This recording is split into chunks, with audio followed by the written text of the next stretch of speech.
welcome tonight for our disaster preparedness class. We really appreciate that you're able to come out tonight. And as I told you earlier, I really appreciate that you were a little patient as we get all the technical details taken care of tonight. We will get you out of here by 8:30. So yeah, Alice isn't going like this. So I'm a little worried right now. But just so you know, I'm Ray Young. I'm the city manager for the city of Troutdale. And Alice over here is the emergency preparedness guru from Multnomah County Department of Emergency Management. So Alice has been a great resource. We've done this seminar. I think this is the fourth time we've done it. So we're really excited about doing it again. And every time we do it, we get more people. So we're really excited about that. And additionally, we got some grant money through the federal government. We're going to also be doing one of these, the same as tonight. We're going to be doing one in Spanish in Fairview and one in Ukrainian at Wood Village. And those dates will be available online when they're set. I don't have them for you right now. So we're excited to be able to continue to expand that to the community. Now, the other thing we want to find out, and Alice is preparing to take notes on this very question, because while we want to make sure that this event is meaningful to you and that we cover everything you want to know, we'll try to. So is there any, and raise your hands and I'll call on you, is there anybody who has expectations? This is what I really want to know tonight. So if we could just get that, go ahead right here. I'd like to know if there's any plans for Multnomah County to set up any CERT programs.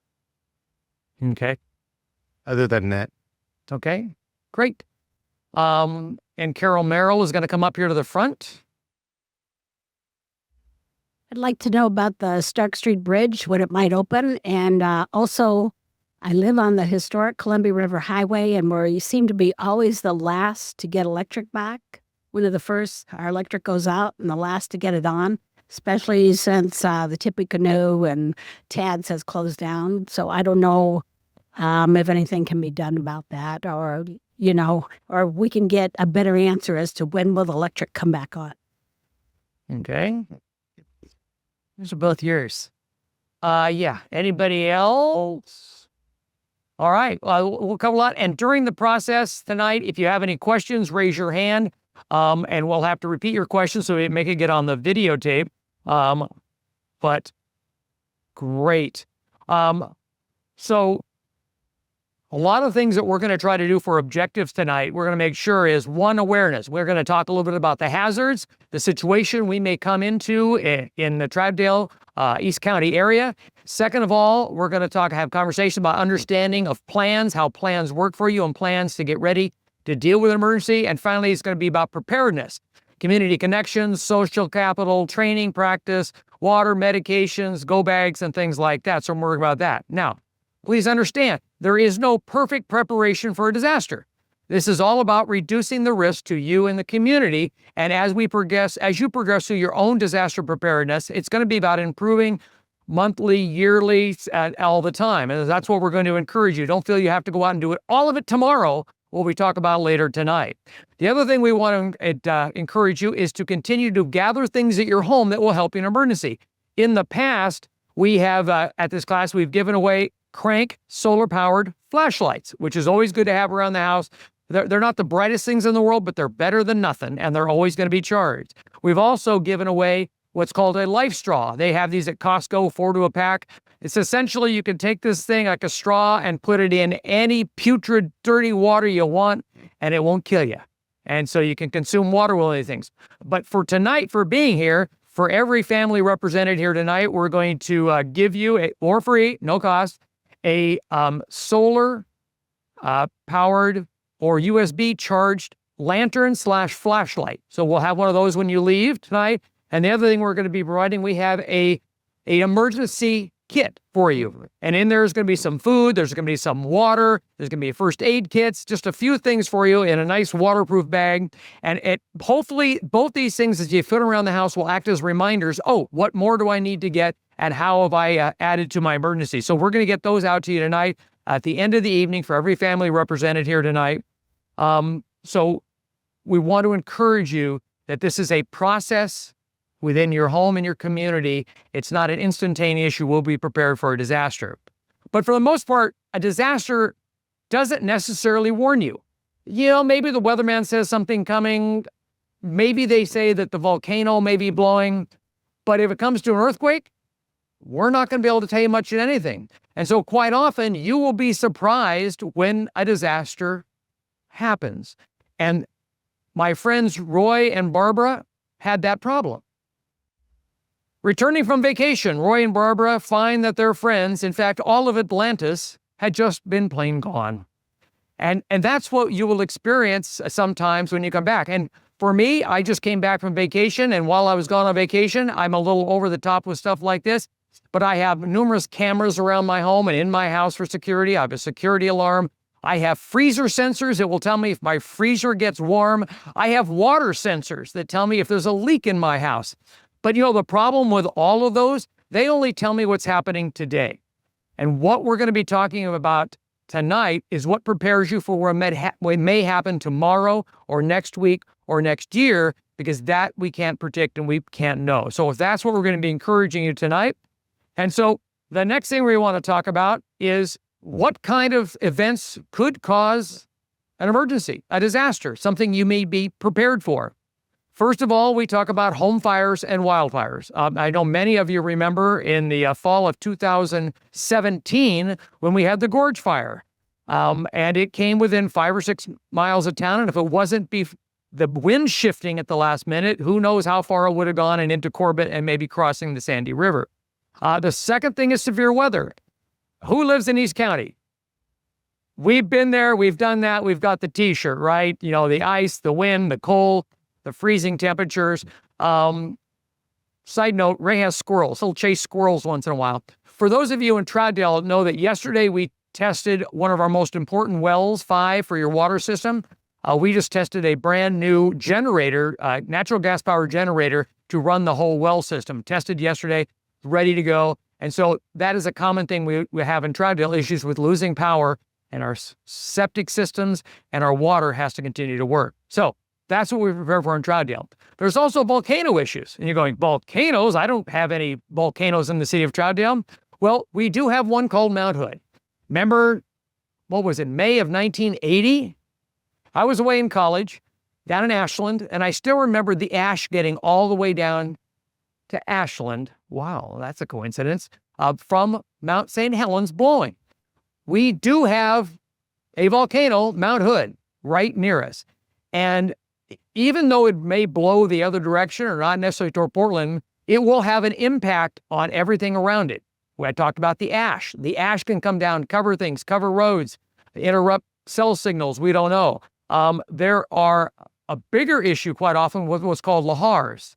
A lahar is when it blows out and it creates all that energy. It liquefies a lot of ground. There's a lot of moisture, and there's mudslides and mud flows that may hit the Sandy River Canyon and flood mud all the way down to us. If you remember the Toutle River from I'm looking at the older people like me in the crew, that the Toutle River was essentially turned into a mud flow.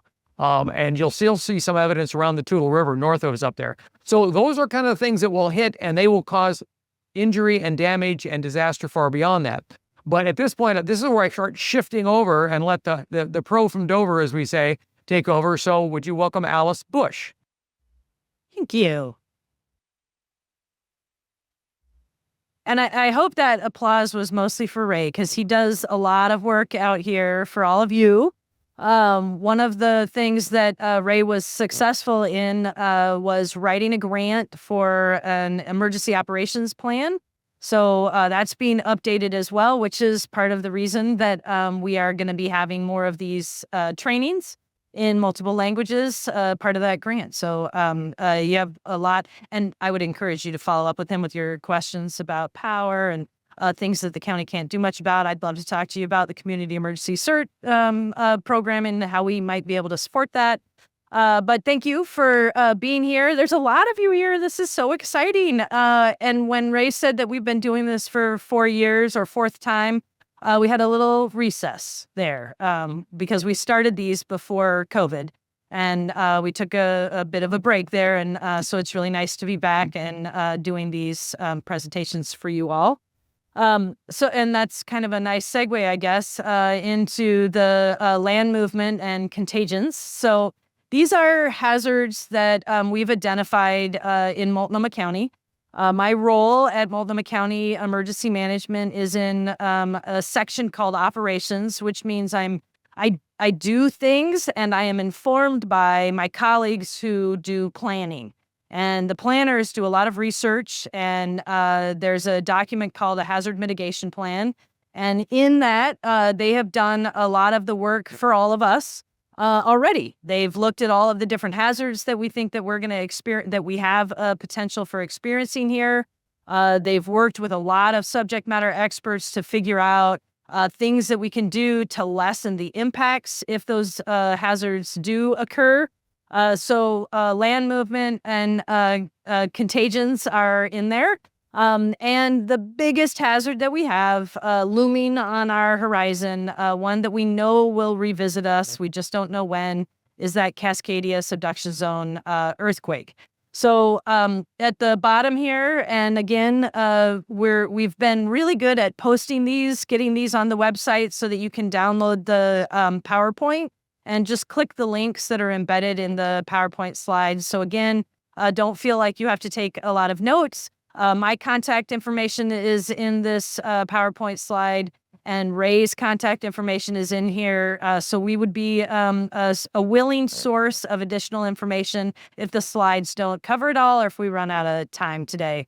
And the reason when Ray said we'll be done by 8:30, the presentation will be done by 8:30, but I'm willing to stay and answer any lingering questions that anybody has. Probably until 9:30. So I'll give you, or until the other people want to shut down and head home.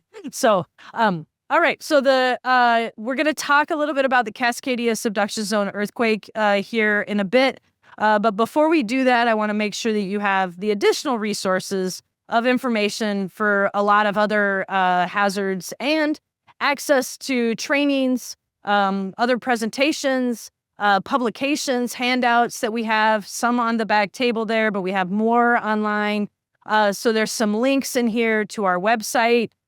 You can request your own presentation. If it's not in a public space, then we try and find a volunteer that would be willing to come and do the presentation for you. Someone mentioned the name NET, which stands for Neighborhood Emergency Teams. But there are people in this room, by the way, that could teach this class. I'm not quite sure why I am the person up here. So please raise your hand if you are a volunteer in this community that is engaged somehow in emergency response or planning. Okay, I was going to say nice and high so your neighbors see who you are. Okay. So there's a lot of people in here that are dedicating their time to make sure that all of us are safe in our communities. And so if it's not someone from my office that's coming to do a presentation, we're probably going to tap into the people that know this community really well and that can personalize and localize the information that you might be asking about.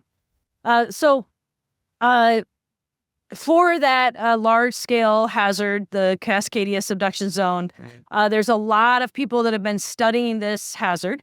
And the acronym here, DOGAMI, stands for the Department of Geology and Mineral Industries.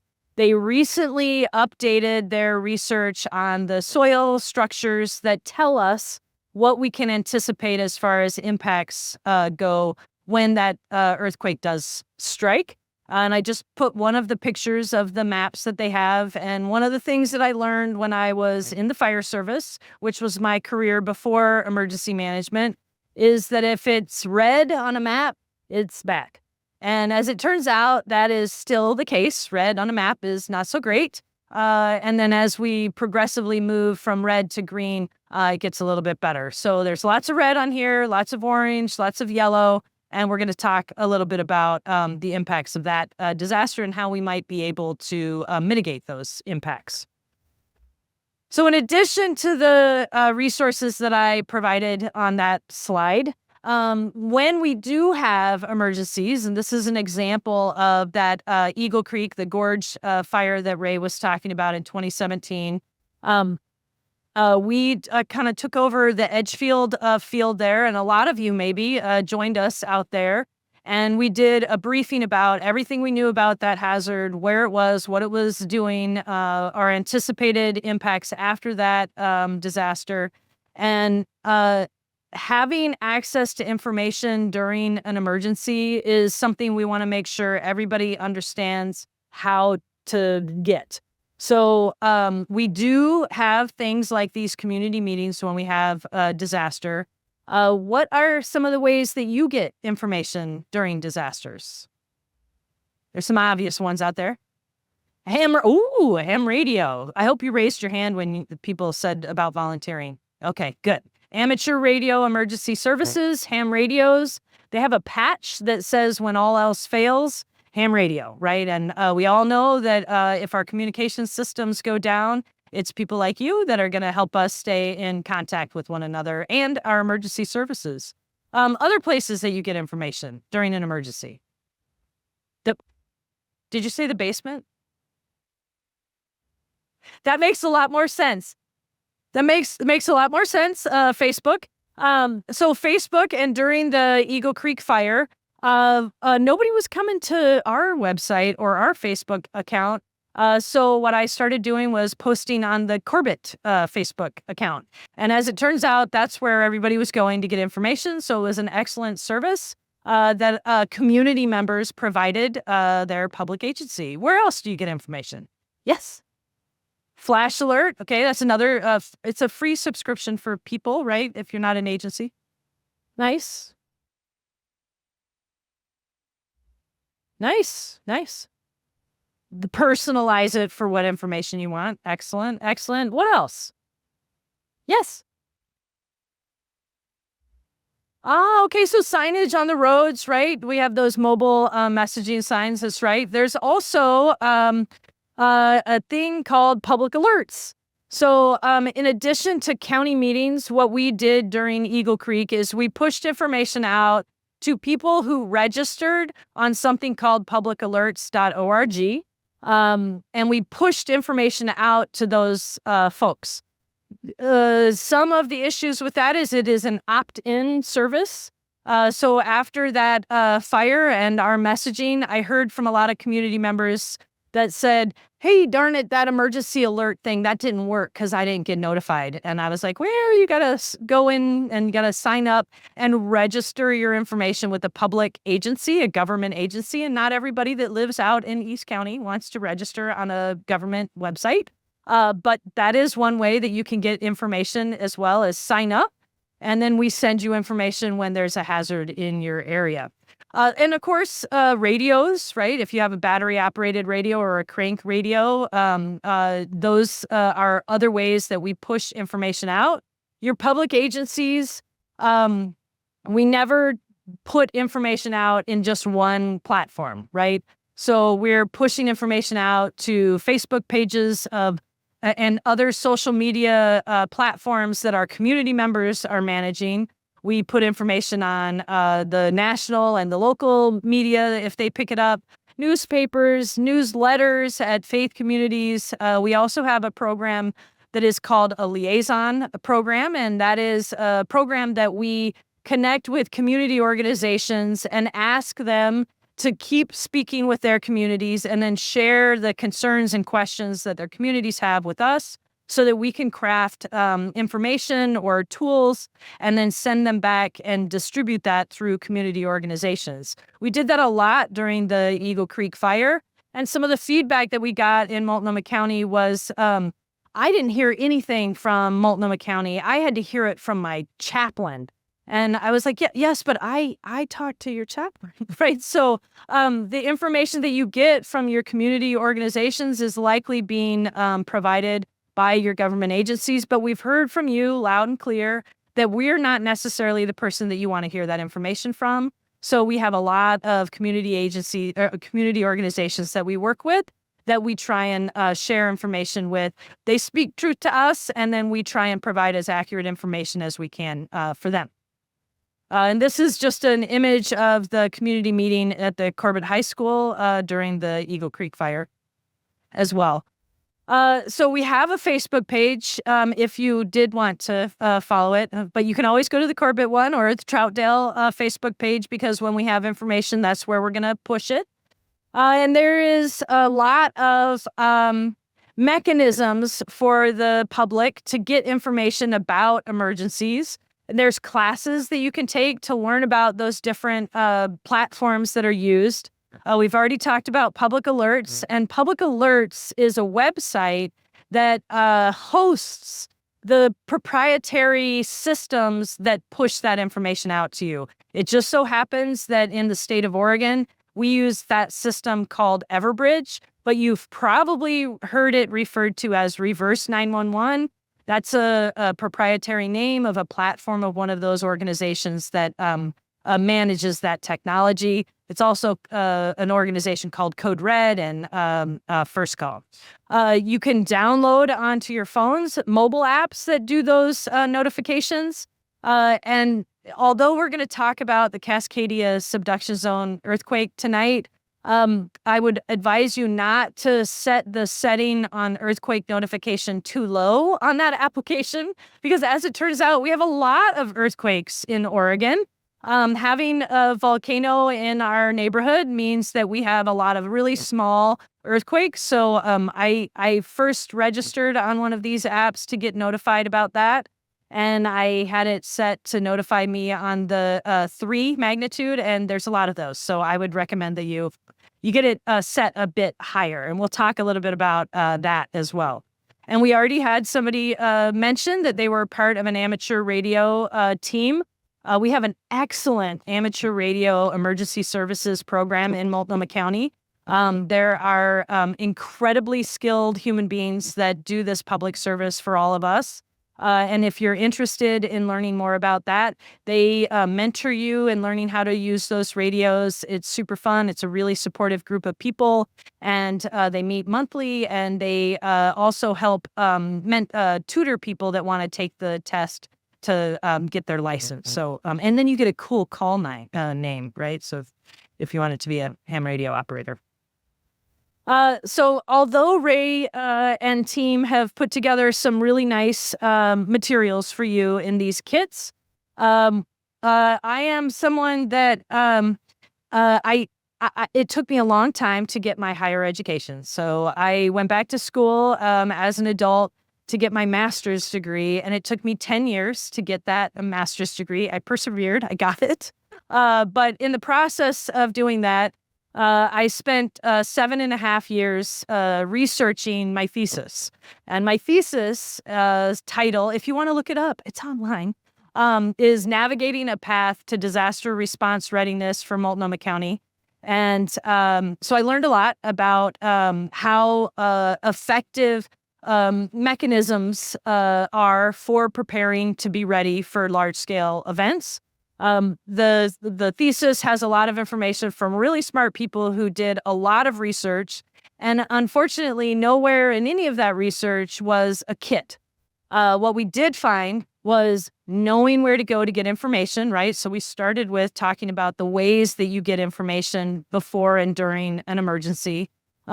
And part of the responsibility of your public agencies, your government, is to make sure that we provide that information in an accessible way. So it's in an understandable, plain language, and it's in the language that our communities speak. So depending on the communities across our very long county, we have 98 languages are spoken in Portland Public Schools alone.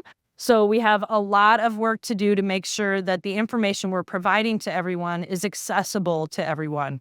And the next research finding is that our physical health has a lot to do with how well we are, how resilient we are after a disaster, how quickly we are able to bounce back, and how much of an impact that disaster has on us. There are some things we can do about our physical health. I know some of you in here may be experiencing some of what I'm experiencing. I have done something to my back, so my back is pretty sore today. And as we age, it gets a little bit more difficult to bend down and get back up.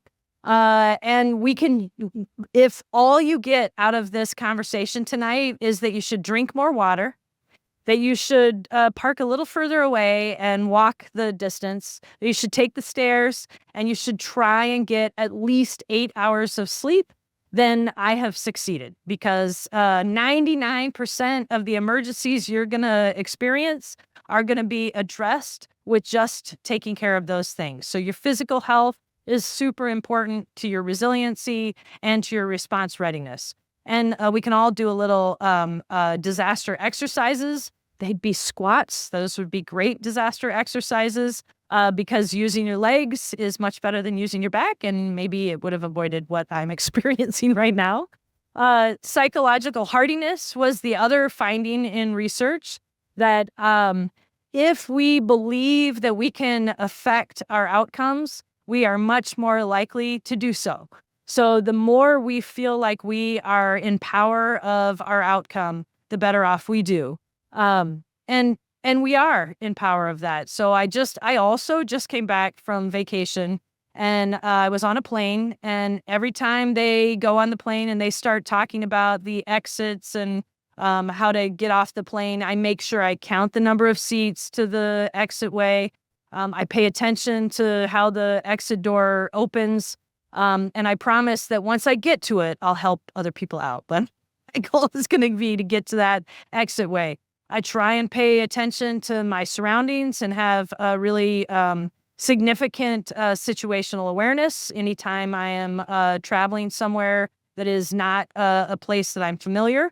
So psychological hardiness could also be that you're doing like the people who raised their hands and said they were engaged in volunteering and doing emergency response in your neighborhoods. You could do that, and putting yourself kind of through the paces of practicing responding to an emergency builds up your confidence, your competence, and yes. You just want to add to that. I have a relative who does a couple of those things too, which is number one, whenever she goes into a restaurant, a store, her first thing is to say, what's the alternate exit from this place? Always saying, where's the back door? Thinking about those kind of things. Also, keeping your car no less than a quarter tank or more all times. Don't, like we did when we were teenagers and we didn't have much money, running out of gas. Don't do that. Make sure you leave enough gas in the car. So all these things not only help you in those situations, but they develop a mindset of thinking through, how would I solve a situation? So just wanted to add those couple things too. That's great. And I think, it used to be called eustress. I don't know if they've changed that nowadays. But putting yourself in a safe situation where you can practice a new skill, and then on the other side of it saying, hey, I did it. I made it through. And next time I'm going to do it a little longer or a little harder. So psychological hardiness is something that we have found really contributes to our disaster resilience. And the last on this list is left for last because it was the most significant finding in all of the research that I did. And that was, above everything else, the most effective way to be prepared for a disaster was having community connections. So remember I said, drink more water, take the stairs, get some sleep, and make some friends, right? So what we used to say to all of you is make a kit, make a kit, make a kit. And what we have learned over the years and through a lot of research and unfortunately a lot of disasters is what we should have been saying to you is make some friends, make some friends, make some friends. And that is not that hard, right? So in fact, preparing for a disaster should be super fun because it should be focused on making community connections. Friends. Yes.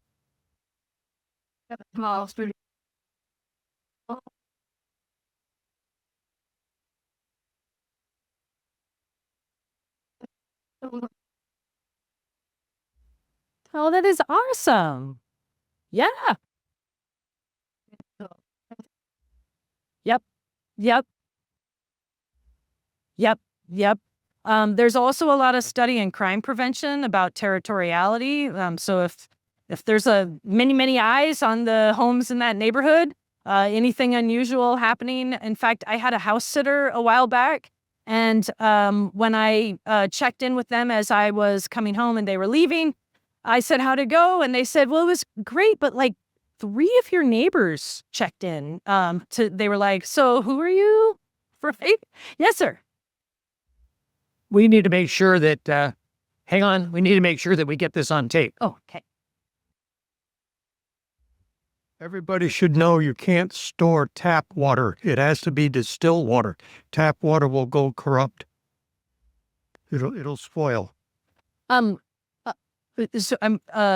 there's a whole website on water. In fact, we could probably do an 8-hour class or a week-long class about water storage and treatment. We're going to actually, I'll just talk about that right now instead of waiting for that slide, since that comment has come up. You don't treat water before you store it. You treat water after you store it. And there is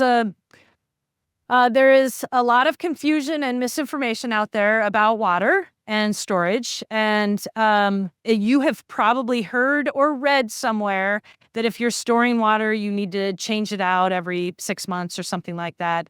Unfortunately, when we did some research to try and find out where that information came from, we could not find the source. It is not an accurate recommendation. When you store water, the length of time that your water is stored is solely dependent on the vessel you're storing it in and the conditions that you have, right? If it's in the hot sun and it's in a see-through container, your water goes bad faster than it does if it's in an opaque container. So there is a great website that's embedded in this PowerPoint presentation.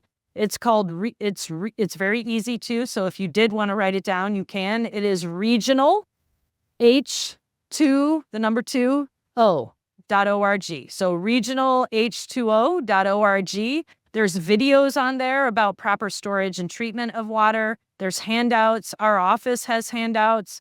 In the back there's a little thing that hangs on your water heater that if worse comes to worse, you've got 50, some of us have fortunate enough to have a 55-gallon water tank. You hang it on there and it has directions on how to access water in an emergency if you need it. Certainly, it's easier to access water from that water tank if the water tank is upright and has not pulled away from the wall. So there's also information about strapping your water heater to the wall.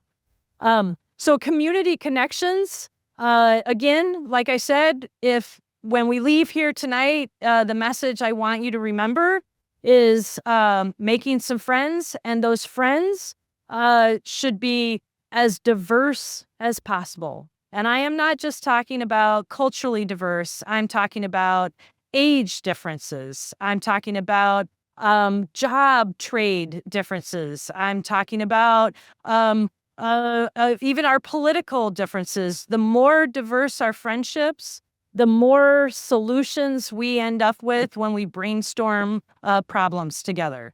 I spent 22 years in the fire service, and I tell you, if we ran into a problem and we sat down to discover solutions to that problem, we came up with really similar solutions. If I sat down with parents and grandparents and some engineers and some school teachers, we would come up with hundreds more solutions to those same problems. The more diverse your friendships and relationships are, the more disaster resilient you will be. So, and what a great way to move forward in our society is making friends with people that are different than us. So, again, preparing for a disaster should be fun. Yes. Oh, I don't. Tech help? I think your computer is file. I think it was, I might have stepped on the thingy. Thank you very much for letting me know. Okay, so before we start building those kits, because every time I do one of these presentations, I present the 7.5 years of research, the findings that say kits don't save lives, but friendships do. For some of us, putting stuff in a bag or a backpack is still easier than making a friend. So people really want the list of, yes, but what do I put in my kit? I can't answer that for you. because we all aspire to be a different person during a disaster than the person standing next to us. I am a former firefighter. I am an EMT. I'm not a hugger. I get uncomfortable when people are emotionally upset, but if they're physically harmed, I'm the person that you want to have around. And that means that my kit is going to look really different than somebody's kit who loves to hang out with children, who wants to comfort, calm, and reassure someone. Right? An engineer is probably going to have really different things in their kit than I have in my kit.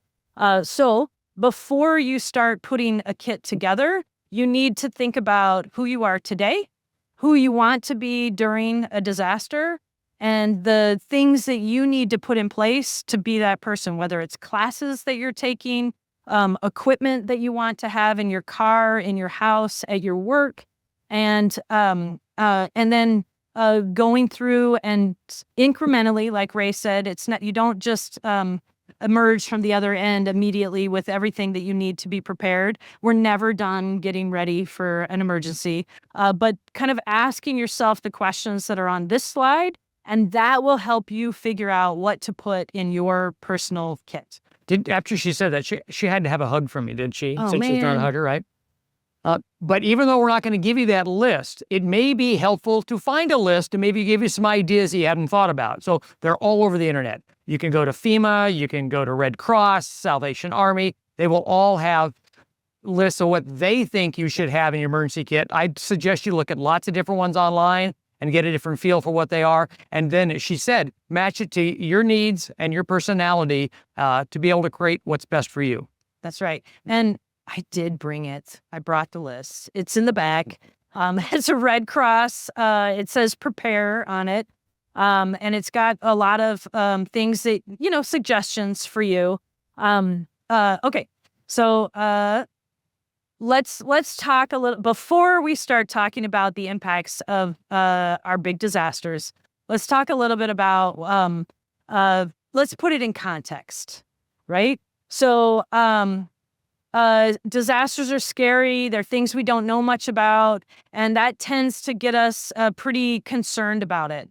And what I want to point out is, and I haven't updated this slide in a couple of years, but I imagine that the numbers are probably pretty similar. But when I did update this slide a few years ago, on average, every year, these were the numbers in the United States. So in the United States, 610,000 people every year die from heart disease. They don't take the stairs. They don't drink enough water. They don't get 8 hours of sleep. They don't meditate, right? They're not supported by friends. So, and maybe they're like me and they eat too many French fries, and we don't exercise enough. So if we're putting disasters in context, what is probably going to kill us is heart disease, right? The next thing on here, and this was pre-COVID, the flu on average kills 23,000 to 48,000, and on some years up to 70,000 people each year. So just washing your hands and avoiding kind of touching your face, all the things that we learned during COVID, those contagions, especially influenza, are pretty darn deadly. Falls, and when I talk about falls here, I'm talking about slips, trips, falls from windows, falls from bikes. Those kill on average 30 to 35,000 people every year. And then motor vehicle crashes, 32 to about 42,000 people every year. Buckling up, right? Wearing your seatbelt, putting on a bike helmet, a well-fitted bike helmet. Those are ways to save your life. And then when we look into natural disasters, on average, natural disasters across the entire country kill 477 people a year. So when we start talking about this big Cascadia disaster, I want you to remember that number, the 477 number, and which is not to say we're not going to be affected by Cascadia. So that 10,000 number is the number of people that the estimates predict could possibly die after the Cascadia subduction zone earthquake. So 5,000 of those people they anticipate will die on the coast, and then 5,000 the rest of Oregon. Now that's a big number. However, there are 880,000 people in Multnomah County alone, which means the vast majority of us will survive that earthquake. And what that means is if you're using "I'm just going to die anyway" as an excuse to not prepare, it's not all that smart, right? You're probably going to survive. You're just going to be peeing and pooing in a bucket for a couple of years, right? Because as much as Ray works to make sure your sewer system works 99% of the time, that earthquake is going to really lay waste to our waste systems. So, all right, so let's talk a little bit about that. How many of you in here have heard about the Cascadia subduction zone earthquake? I gotta bless the New York Times article, right? The big one. So I'll speed through a little bit of this just in case it's old news for most of you. But a Cascadia subduction zone earthquake is a very different earthquake than the vast majority of earthquakes that we learned about when we were in school. The vast majority of earthquakes last 15 to 45 seconds.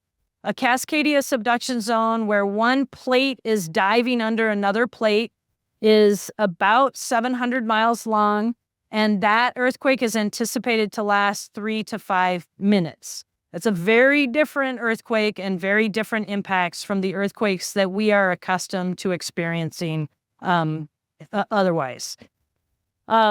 What I tried to do is crosswalk the magnitude that they anticipate of this earthquake. And this was what I found online. They anticipate that this is going to be a 9-point subduction zone earthquake. And I couldn't find anything that went up to 9. The Cascadia subduction zone earthquake is kind of off this chart, so to speak.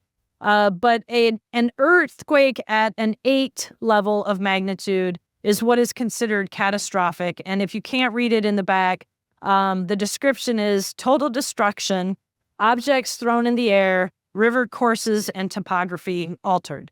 There are areas in our county where they anticipate that there will be permanent ground subsidence of up to 9 feet. So it's going to be a very different environment that we experience after the Cascadia subduction zone earthquake. So those friends are going to be pretty important. I want to talk a little, and this slide is pretty important. And it's been interesting to me to work in emergency services my entire adult life, and then mid-career to have scientists discover a hazard that they didn't know about in my lifetime.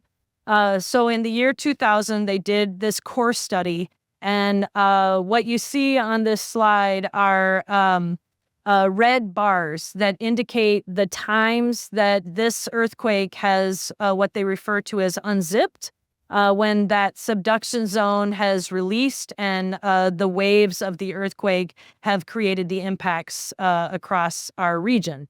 And the red lines, the big red lines represent subduction zone earthquakes at a scale of 8 or greater, and the big red lines represent subduction zone earthquakes at the scale of 9 or greater. And what you see up there are gaps, intervals in between those events of as small as 40 years and as large as 1,000. There is no discernible pattern that we see in here. So what you hear often on the news or when people are talking, what they will say is that the average time in between the Cascadia subduction zone earthquake is 230 years or 250 years. Geologically speaking, 20 years is not that big of a deal. But do we all remember how we figure out what an average is? Right? You add up the intervals and then you divide it by the number of intervals, and that's the average. That doesn't mean that because the time in between these earthquakes average is 230 that we're overdue, right? It just means that somebody has added up the intervals and divided it by the number of experiences. What we can say is that in 30 years, we will have exceeded 75% of all of those intervals. So that is very different than saying we're overdue, but it is also an indicator that we are approaching it being more and more likely that it is going to happen. Now, what I hope is that on all of our deathbeds, we look back on tonight and we say, oh, that crazy lady Alice, she came out. She convinced me to make a whole bunch of friends for no reason. But what is just as likely is that on our deathbed, you're thinking about me and you say, I sure am glad I made all those friends and Alice because it came in really handy, right? And I promise you those friends are going to come in really handy even if we don't have the earthquake. Very sorry about that. But I will turn off my headphones. The bottom part of this slide is also something that I put in here because it's been pretty confusing for people when they hear information about this earthquake on the news. Sometimes you will hear the news say there's a 28% chance of this earthquake happening in the next 50 years. And sometimes you'll hear people say there's a 35% chance of this earthquake happening in the next 50 years. And I have to tell you, I can't really, I don't know if I should buy a lottery ticket if they said you had a 35% chance of winning. But what that means is these images along the bottom represent the Cascadia subduction zone, which extends from California up into past Washington. And more often, that subduction zone releases its energy partially, not full. Partial release of the energy, meaning an experience of a Cascadia subduction zone occurs along part of the subduction zone, will happen with more frequency, has happened with more frequency than the full subduction zone releasing. When the full subduction zone releases, you get those 9 or greater, the big red bars, right? Now, I hadn't updated this slide for a long time, and I know that they continue to do research on the Cascadia subduction zone. So I sent the slide to Dr. Goldfinger, the guy that did all this research, and I said, hey, is this slide still accurate? And he said, oh, no, that's out of date. Let me get you a new slide. So he sent me a new slide, and I got to tell you, this slide looks just like the slide I sent him. So I think doctors and researchers are quite a bit smarter than me. So let's talk a little bit about the impacts that we expect from this earthquake. You may hear an engineer tell you that a wood frame structure is going to survive an earthquake. And this is what they mean. If you were in this house, you would probably survive. Right? That is not a catastrophic failure. Okay, it is. If it was my house, I would consider this a catastrophic failure. But I would survive. My husband would survive. Our pets would survive. And I would have a lot after the earthquake. So wood frame structures are very different than our large, tall buildings. Those big, tall buildings that were built, many of them before we had any idea about this earthquake.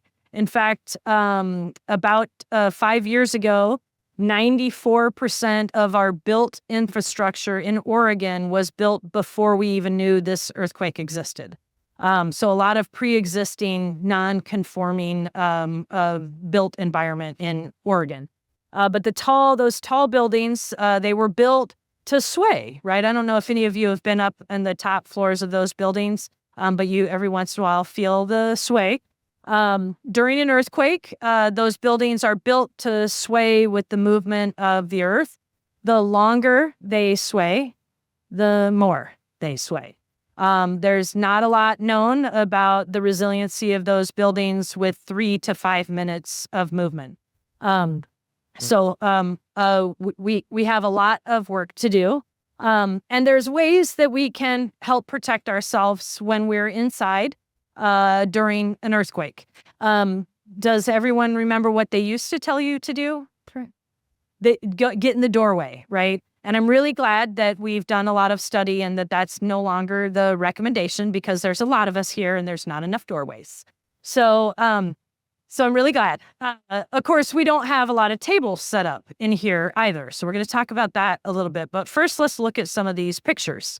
So we have the gentleman on the your right. The lower right, he is doing this correctly. He's got his child under there. He's holding on. He's underneath some protection. The person on the left is also doing it correctly. When I first started teaching these classes, I would have people really want to hold on to that doorway theory. And they would argue with me. They would say, there's no way, I'm just going to drop, cover, and hold on. I'm going to get out of here. This is an old building. That desk is not going to save my life. I'm going to run out the door. And I was really worried about that. I was not being a good educator.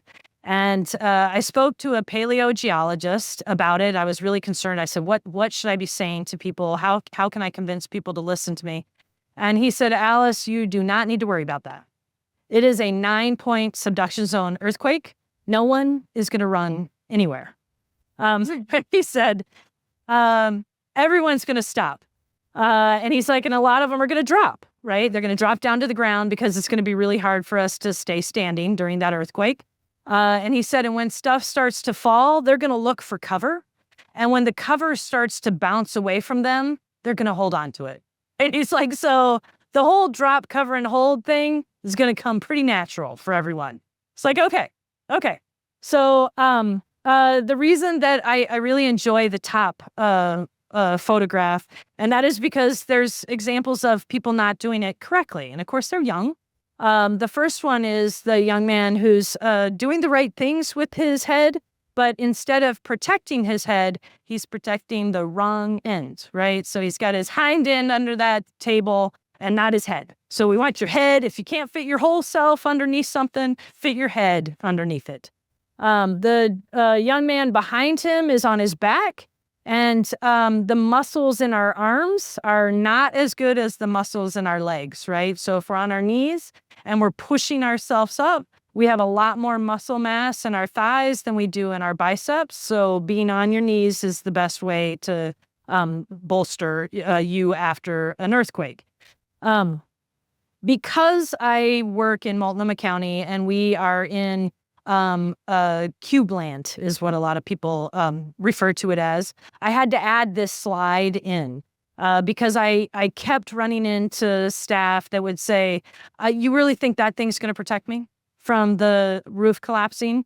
Drop, cover, and hold on is not designed to protect you from a structural collapse. Just like a bike helmet is not going to protect you if you ride out in front of a semi.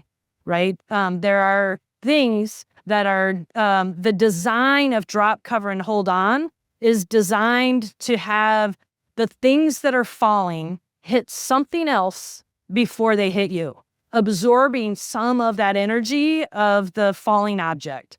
However, when I did a search on the internet of earthquakes and desks, these are some of the images that I found. And I do want to point out that the desks are indeed holding up the floors of a building, right? And then the image on your left is what we're really trying to protect you from. So if the earthquake happened right now and we all didn't have a table to get under, the next advice is beneath, beside, or between. So if we got to the level of the tops of the chairs or the seat of the chairs and something fell, it's likely going to hit the chair before it hits you, and that's going to absorb some of that energy, and it's going to have some sort of protective effect for you. The reason that I have that image in the middle is every time there is an earthquake, you got to love the internet. Every time there is an earthquake anywhere, and there's a millipede right there. I just want to point that out. Just in case if we ever have to eat, an emergency. In an emergency, there's a lot of protein right there. Every time there's an earthquake, there is a gentleman that goes online and he says, "Ooh, the triangle of life. Don't get under a desk. They're lying to you. It's not a safe place to go. Go to the triangle of a building or whatever." I got that image off of his website. And I was like, why is he telling everybody not to get under a desk when he has an image on his website of a desk that's holding up the floor of a building? So I'm not quite sure. But again, beneath, beside, or between, or drop, cover, and hold on under something else that will absorb that impact. So this image is taken from a document called the Oregon Resilience Plan. It's online. You can search for that and download it. I would strongly advise you not to print it out. It's 336 pages. But there is a summary. And you can do what I did, and that is look at the pictures and read the captions underneath all of the pictures, and then you'll learn a lot that way. What I hear when people are talking about this earthquake is people say, well, it's going to be a 9 at the coast. By the time that energy gets here, it's going to be like a 7. Well, they are right that the closer to that zone, the more impact and the more significant that damage will be. But what you see in this image is red zones all the way into the yellow areas. And that is because of the soil structure that is in that area. So yes, the further you get away from those energy, the less energy there is. However, the way our soils interact with the P waves, the S waves, is they sometimes amplify the energy of those waves as they're moving through the soil. So yes, further east is good. We're doing a little bit better out here, but there's still pockets of soil that are referred to as amplification zones, right? Where the waves hit that zone and it amplifies the waves. This is in Portland, and I know we're not in Portland. But this is an image, and I am 3 blocks outside of that red zone by the tip of this little white outline. So I am right across the river of this little white outline here. Does anybody know what is in that white outline? Our hazardous materials. Yes, all of our hazardous materials, tanks. And they're not just there, they're along all riverways. So we have them all along our river here. Washington State has them along their river because that's how we transport hazardous materials. Hazardous materials, otherwise known as fertilizer for the food that we eat, and a lot of chemicals that we depend on for the current society that we live in. But some of those hazardous materials are pretty deadly, and it is located in the liquefaction amplification zone. So our areas along our waterways are expected to liquefy, and this was really hard to describe to people until we had the earthquake in Japan. And then there's videos out there of liquefaction zones and what that looks like when the soil is in movement and the water table rises and the soil sinks. So there's a lot of images, if you want to see, of videos of liquefaction in action.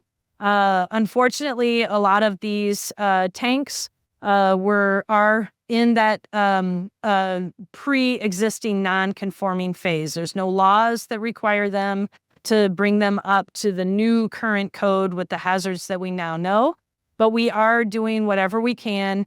Lots of people way above me that are in the political world are working to develop laws and encourage our organizations that have these tanks to voluntarily upgrade them, to switch out non-flexible tubing with flexible tubing, so that a lot of the safety mechanisms that are built into these facilities will continue to work after a large-scale earthquake. So there's a lot of efforts that are going on, and you can tie into those. I can connect you with the efforts that are happening if that is something of interest for you. The reason that I included that in a slideshow for Troutdale is because when this area of our community goes down, so does 90% of all the energy that we use in Oregon. So this is going to impact our ability to get around. All of our diesel and gasoline fuels are out here. Our natural gas lines are out here.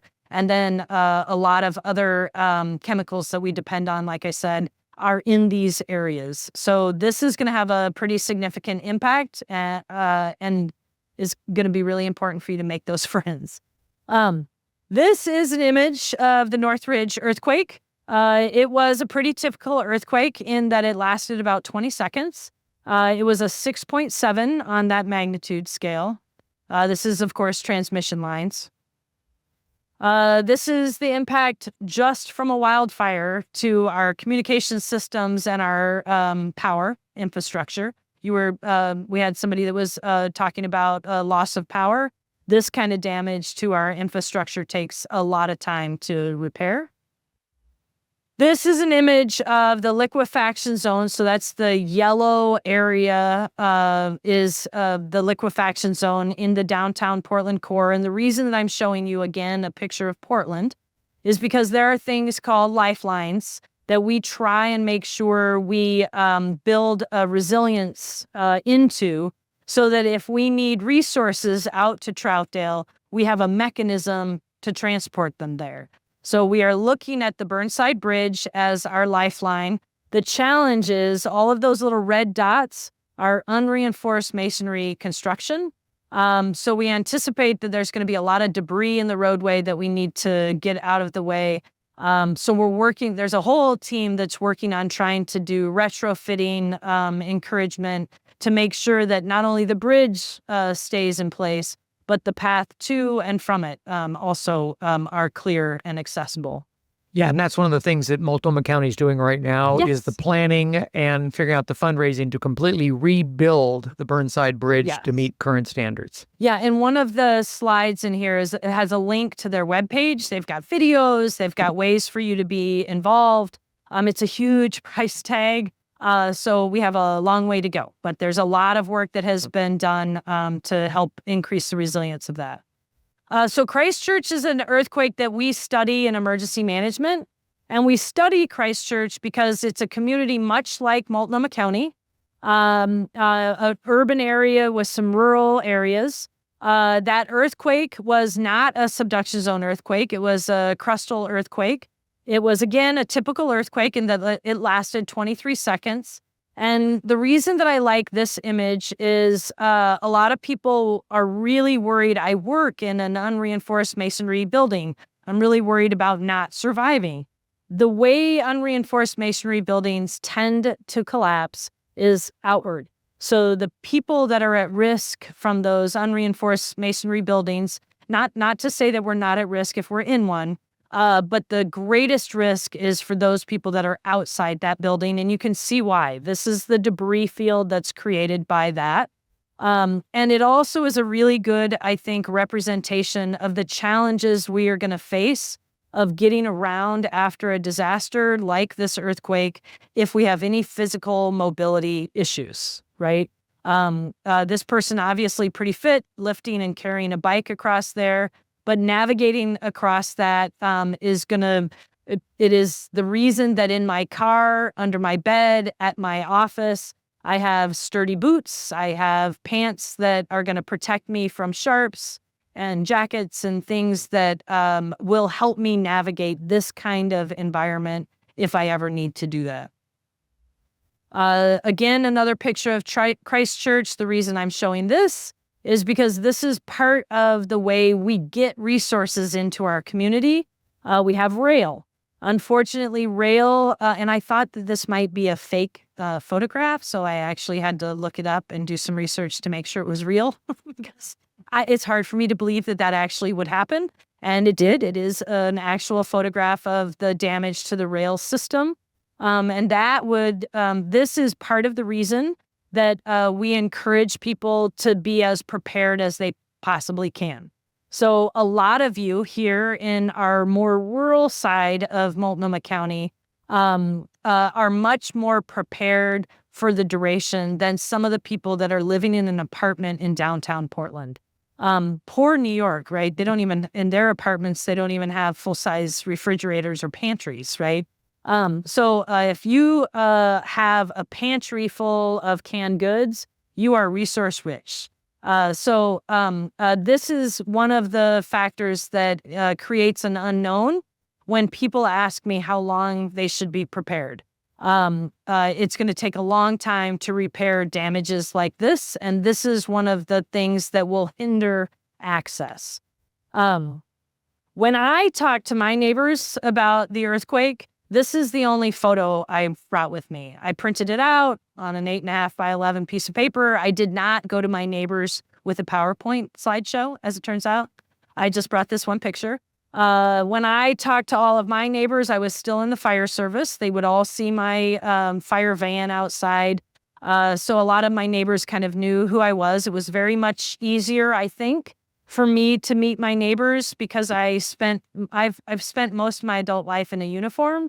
And that kind of gives me some courage to knock on doors. And I lean on all of you to help each other figure out how to get to know neighbors if you don't have a uniform that you can hide behind.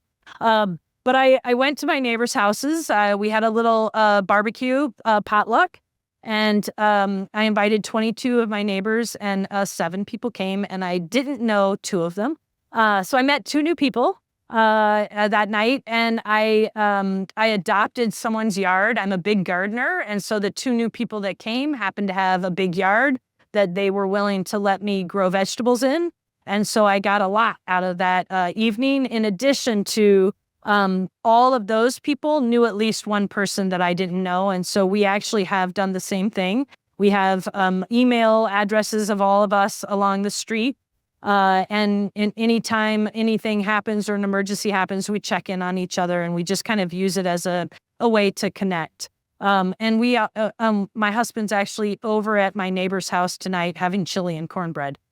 So we have a really nice network in my neighborhood, and what went from one neighbor offering me their yard turned into 4 neighbors offering me their yard. So for someone who grew up on a farm, I now garden in multiple people's yards, so I kind of have a farm, but I can walk to sushi and 3 other restaurants. So I got the best of both worlds going on in my neighborhood right now.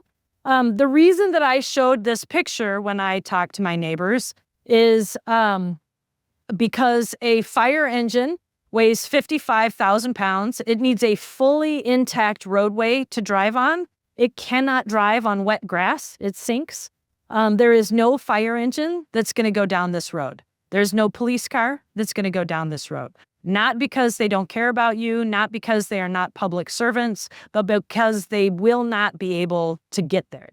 That, if of anything else, should motivate you to get to know your neighbors a little bit better, because they are your first responders. The person that is closest to you is the person that is going to be the first person to you, the definition of a first responder. In fact, we can all start talking about our first response community, police and fire, as the second responders. Our first responder is going to be the people that are closest to us. I would love to see a show of hands of those of you in here who love and like everyone in your family. That's a lot more hands than I expected. You don't have to love or even like your neighbors. They are your family. You don't pick them. They are there. And just like your family, you can learn how to navigate your neighbors.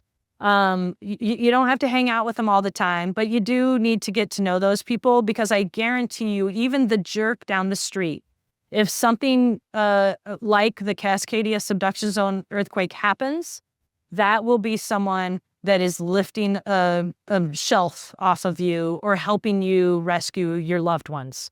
So, you know what? This holiday season, consider doing it old school. Make some cookies, make some cornbread, start delivering it to neighbors, especially the neighbors that are different than you. those neighbors that I've been meaning to get to know that person. Don't drop off squash. I hear that's not really popular, but definitely visit them. I have some squash though, if anybody would like something. It's at the house, and a lot of green tomatoes, as it turns out. So, Loma Prieta, this is another example of one of those earthquakes, another example of the infrastructure that we need to get resources in. And this was a 15-second earthquake. The interesting thing about this image is I had a colleague that was at one of these presentations, and he raised his hand and he was like, that's not accurate.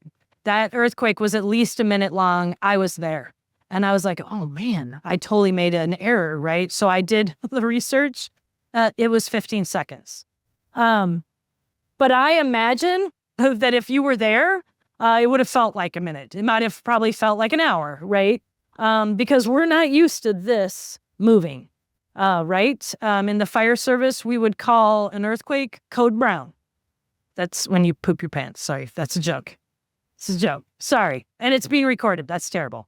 Hello, everyone.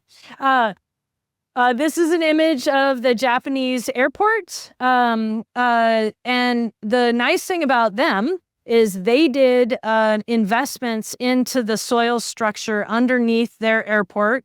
They have a history of earthquakes. So their entire large-scale downtown urban core was devastated by an earthquake in the past. And when they rebuilt with that in mind. They knew that they had this risk when they rebuilt their communities. So they did something that our airport is now investigating. They did some soil treatments that solidified the soil. So as soon as they scraped off the mud and whatnot from their airport, they were able to land fixed wing airport lines there. We do not anticipate being able to access PDX after Cascadia. Not only is PDX in a liquefaction amplification zone, but it is on one side of an earthen levee that was designed to protect it from the river flooding, not from an earthquake. So there's a lot of work that we need to do to create some resilience in our airport. So right now the plan is to use the Bend Airport and then somehow try and figure out how to get stuff down there up to us here in the northern part of our state. More good news. Let's talk about our bridges. So I didn't used to have bridges in my presentation, but a lot of people had questions about our bridges. And so I went to our bridge crew and I said, hey, everybody's asking me about the bridges. Can you put together some slides for me about the impacts of the earthquake on our bridges? And they came back with just these bridges. And I was like, well, there's a lot more bridges. And they're like, yeah, but they're not our bridges. I was like, well, I don't think people care about that. And so I had to do my own research and I'll show you the pictures of those bridges. But so they came back to me with this. Red, again, is bad. Green is good. Our bridges, if you note, were built not only for horses and carriages, not cars, 1910, 1913, but they were also built before we even knew that there were things called plates tectonics, right? So in 1965, scientists discovered that we have these things called plates that move around a little bit. The science of plate tectonics got into our science books in about 1970, long before these bridges were built. So we had no idea that we were even at risk for earthquakes, let alone Cascadia subduction zone level earthquake. So what we think is that the Soviet Island Bridge is going to be pretty good after the earthquake. So if you want some pumpkins after the earthquake, you should be set. The Selwood Bridge is as close to what an engineer would say is solid. We have with the Selwood Bridge. The most probably will survive the earthquake, but a 3 to 5 minute subduction zone earthquake is something that is untested in our communities.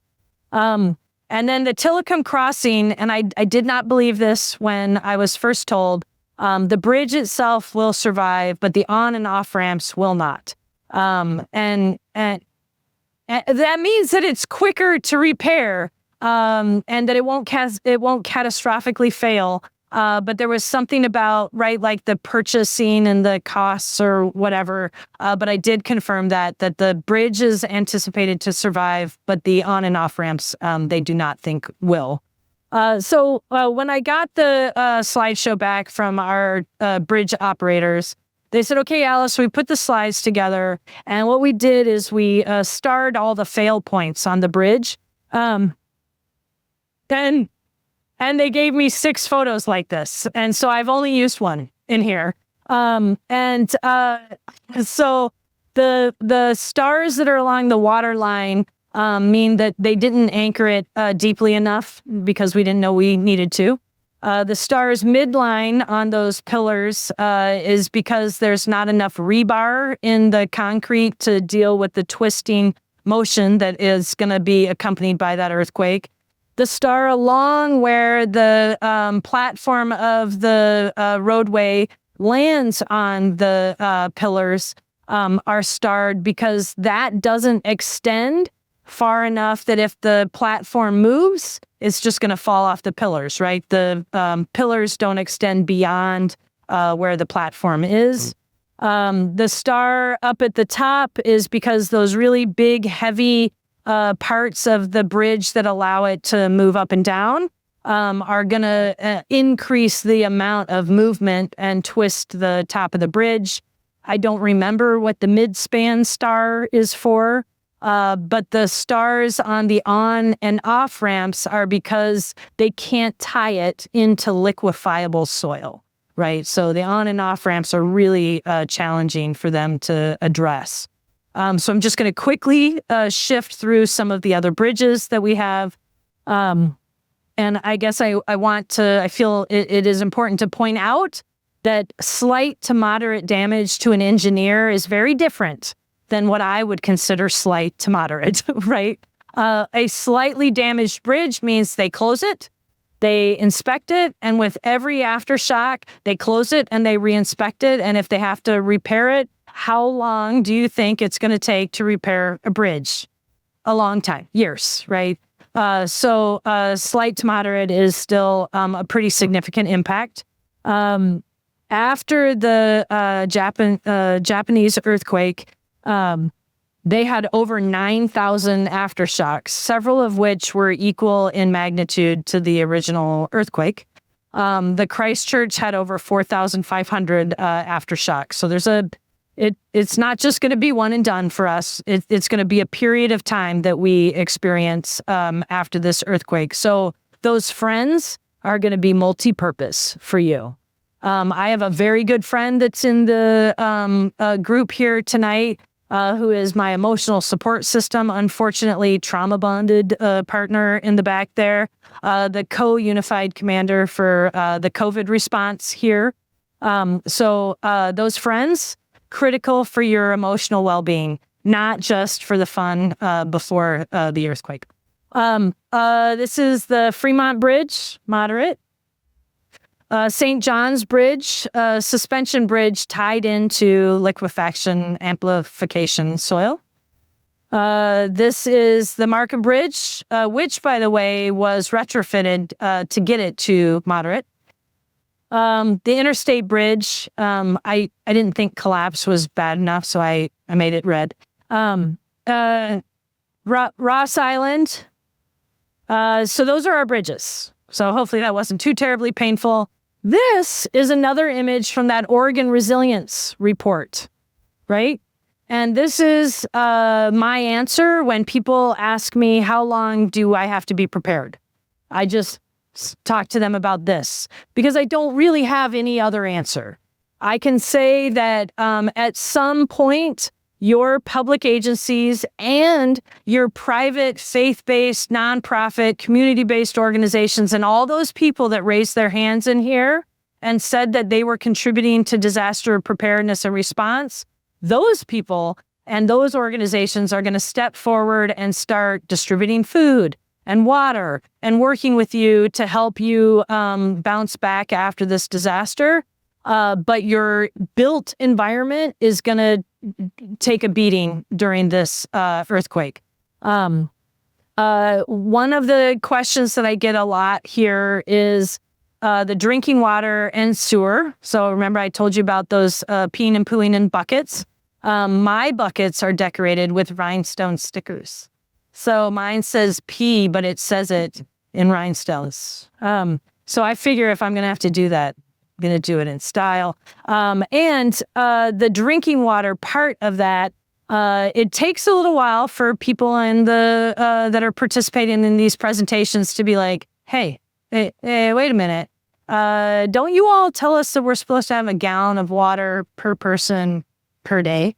That's a long time. That's a lot of water, right? I'm not saying that it's going to take a month to a year for us to manifest some sort of distribution system. This is how long it will take to repair to partial operations those systems, right? What we need to remember about the Cascadia subduction zone earthquake is it's affecting 3 states. There are a lot more states. There are a lot more countries in the world. And when this earthquake strikes, people willing and wanting to help will descend upon us like flies. We will have so many new friends that much of our work after this earthquake will be organizing and prioritizing that help. So, yes, these are numbers about our built infrastructure, but all of those friends, all of those people that are doing this work now, they are going to show up and they're going to manifest some support for us prior to these things being repaired. But I cannot tell you how long you need to be prepared. That is a decision and a risk analysis and an investment of your time, energy, and resources that only you can decide on. And not all of us are capable of preparing long-term. I am very fortunate to have a very large basement of items that are non-perishable. So when I go grocery shopping, which by the way is much more expensive now than it used to be. Oh my gosh. It's really expensive to go grocery shopping these days, but I still buy extra when it's on sale. And I don't have anything fancy set up in my basement. In fact, I think I might even have a picture in here. But when I buy exactly what I always eat. I just buy it extra if it's on sale. And I have my own little system downstairs where I put the new stuff on the right and I take from the left. And so I rotate. I have what is called a living kit in my basement. And every once in a while, at the end of the year, some of my stuff gets close to expiring. And what do? I throw a party for all those friends of mine and we eat a lot of beans. So, and we're not going to be alone. It's not just the people that raise their hands in here. This is just a partial picture of the organizations that I have worked with personally in the past in disaster response. There are a ton of people who dedicate their volunteer time to learn how to muck out after a flood, to help you sift through ashes after a fire, who lend their emotional resources to help us recover from disasters. They do there's the Islamic Disaster Relief specializes in medical provision. The Church of the Brethren does childcare. Mennonites do mucking out after floods. Lutherans do drywall replacement, right? So they've come up. They are called voluntary organizations active in disaster, and they coordinate across each other and make sure that they're not duplicating their services, so that we have a mix of resources that show up after these disasters. So you may already be part of an organization that does this work, and you can tie in really easily, take some classes, learn how to be one of those people that shows up for others. And one day they're going to show up for us. This is, like Ray said, we have a website that's dedicated to this. This has been it's been going for 7 years. I want to say it was at least 3 years before COVID. there's this like weird gap now of the COVID years, right? But this has been a long-term effort. Lots and lots of public input about the different designs and where it should go and the impacts that are going to be on the people that live around the bridge for the duration of its rebuilding. So lots of information about the Burnside Bridge. So let's talk again. Let's revisit those resiliency factors that we talked about a little bit earlier. In my office, there are 8 of us. We now have we have about 8 more people that got added to our team for logistics. So we've grown from 8 to about 16. And these are the programs that your emergency management agency supports or is partially responsible for. It's still a hard question to answer when I'm at a party and somebody says, "What do you do for work?" It was a lot easier when I was in the fire department, as it turns out. So when somebody says, "Alice, what do you do?" I say, "I'm in emergency management." They say, what does that mean? And I say, well, I'm a disaster manager. And if they press, then I start listing, well, I do a lot of continuity of government, continuity of operations, which doesn't really help them very much in understanding what we do. But this is a large part of what I do, is I try and awaken in all of you the recognition that the best part of living in the United States of America is we are the government.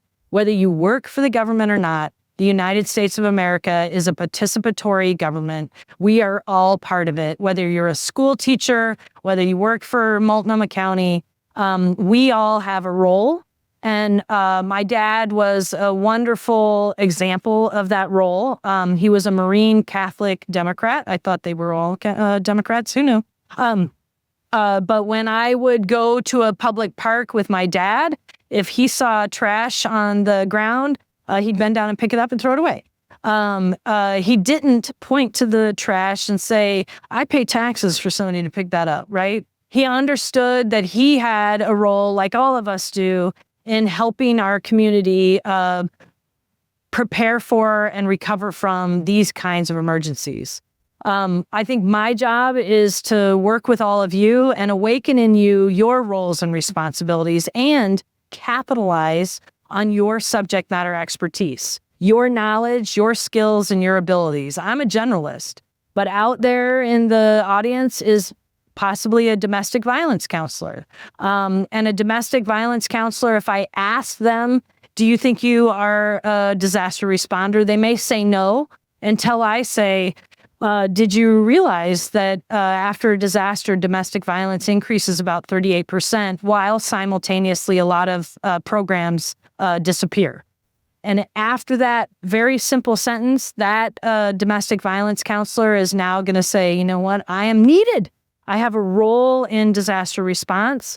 The role I play every day is important, and after a disaster, it's even more important." And I think if we did a little Q&A with each other here tonight, we would discover that we all have knowledge, skills, and abilities that are going to be critical in an emergency. So it's going to take all of us. The 16 of us in my office are not going to be able to do it, right? Your civic activity is going to be really important. So here's our Pee and Poo stickers. If you don't want rhinestones on yours, I understand. There's stickers that you can put on it that talk to you about the importance of separating those two out. One of them's much cleaner than the other. But there is a website about disaster sanitation that's linked in the notes section of this slide. So if you really wanted, you could become a trainer. You could go around and you could help people decorate their buckets. You could distribute buckets. We have bucket lids that make it a little bit more comfortable. Myself, I prefer a pool noodle, but everybody has their things. After our Eagle Creek fire, we ended up with some scars in our mountain area here that has put us at a higher risk for land movement. That is something that may impact us after an earthquake as well. It takes about 15 years, from my understanding, before we're back to baseline in safety as far as land movement goes, post-earthquake or post-wildfires. And unfortunately, we had, and I think it was 2020, We had a woman that was killed in one of the land movement incidents that we had along 84. So that is still a risk for us out here and something to consider. So if you wanted to volunteer time to plant trees and work for Salmon Safe or do any of those trail keeper volunteer works, it's all disaster resilient contributions. So air quality, unfortunately, we are seeing a change in our climate.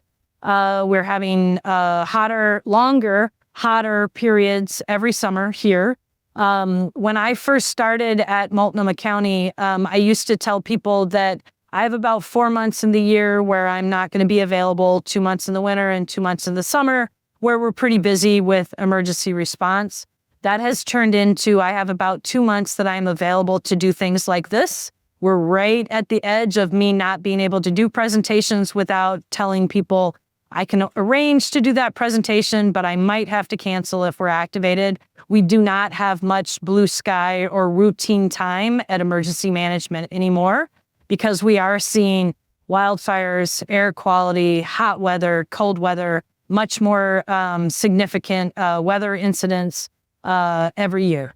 And those of us with compromised respiratory systems are really at risk. This is a website that you can go on. It has lots of information about protective actions. But unfortunately, during hot weather, we also have power interruptions.